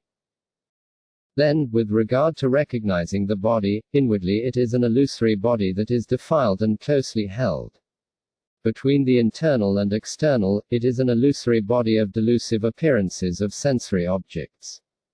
Externally it is an illusory body of tangible appearances of the elements. The essential nature of all these is emptiness. Since the conscious awareness that reifies that which is empty is the mind is transferred to absolute space. Once your body has turned into a corpse, then you recognize that the self, who does this, is like an illusionist. Having recognized that objects of generosity are like an emanated, illusory gathering, for the white feast the corpse transforms into the 3 white and the 3 sweet offerings. For the mixed feast, the corpse is imagined as a splendid array of various desirable things and is then offered. As for the red feast, imagine the corpse as an offering of flesh, blood, bones, marrow, and fat. For the black offerings, imagine it as black fluid to purify illnesses, greyas, vices, and obscurations. Perform these offerings at the 4 times. At all times and in all situations, use all anxieties and doubts as the cutting edge of your practice. Directly embrace all undesirable circumstances, such as illness and suffering, and rejoice. It is a crucial point to be able to train earnestly in the attitude of taking the sufferings of others upon yourself and giving them your happiness. Then, by going to all the places that are inhabited by demons, directly embrace all discursive thoughts and diligently train in the key points of practice. The outer upheavals of gods and demons are originally non-existent. However, rejoice if the gods and demons conjured up by thoughts or illusory apparitions appear like a vulture dismembering a corpse. When the inner upheavals of physical pain and discomfort occur, rejoice as if you were a beggar who has obtained food and wealth, thinking and saying, "May many more such things continue to happen." Moreover, when the secret upheavals of mental joy and happiness occur, immediately cut through attachment and craving. As soon as any sort of suffering or unhappiness occurs, by directly severing hope and fear, rejoice. The most essential point is to dismiss such attitudes by thinking, "I cannot bear it any longer if this body is not taken away." Recognize that these 3 are the outer, inner, and secret upheavals. Think that when this body turns into a corpse, whether it is incinerated, thrown into a river, or buried underground, all my efforts and all the difficulties I have undergone on its behalf will be in vain. What a great waste! It is best to give away this body, which is my most prized possession in the world. Now, why couldn't I disengage from this basis of samsara and the miserable states of existence and proceed onward to the citadel of great liberation? In this way apply yourself to the profound practice of the severance of maras. If you do not properly comprehend this critical point, the practice called severance will be nothing more than oral recitation and noisemaking with a drum and bell. First of all, correctly establish and realize the nature of profound emptiness, which is the basis of severance. This is something you must know. Arriving at the realization of the meaning of the consummation of all of samsara and nirvana as the perfectly pure space of reality is the ultimate, supreme goal. The tantra of the profound practice of the severance of maras is none other than this.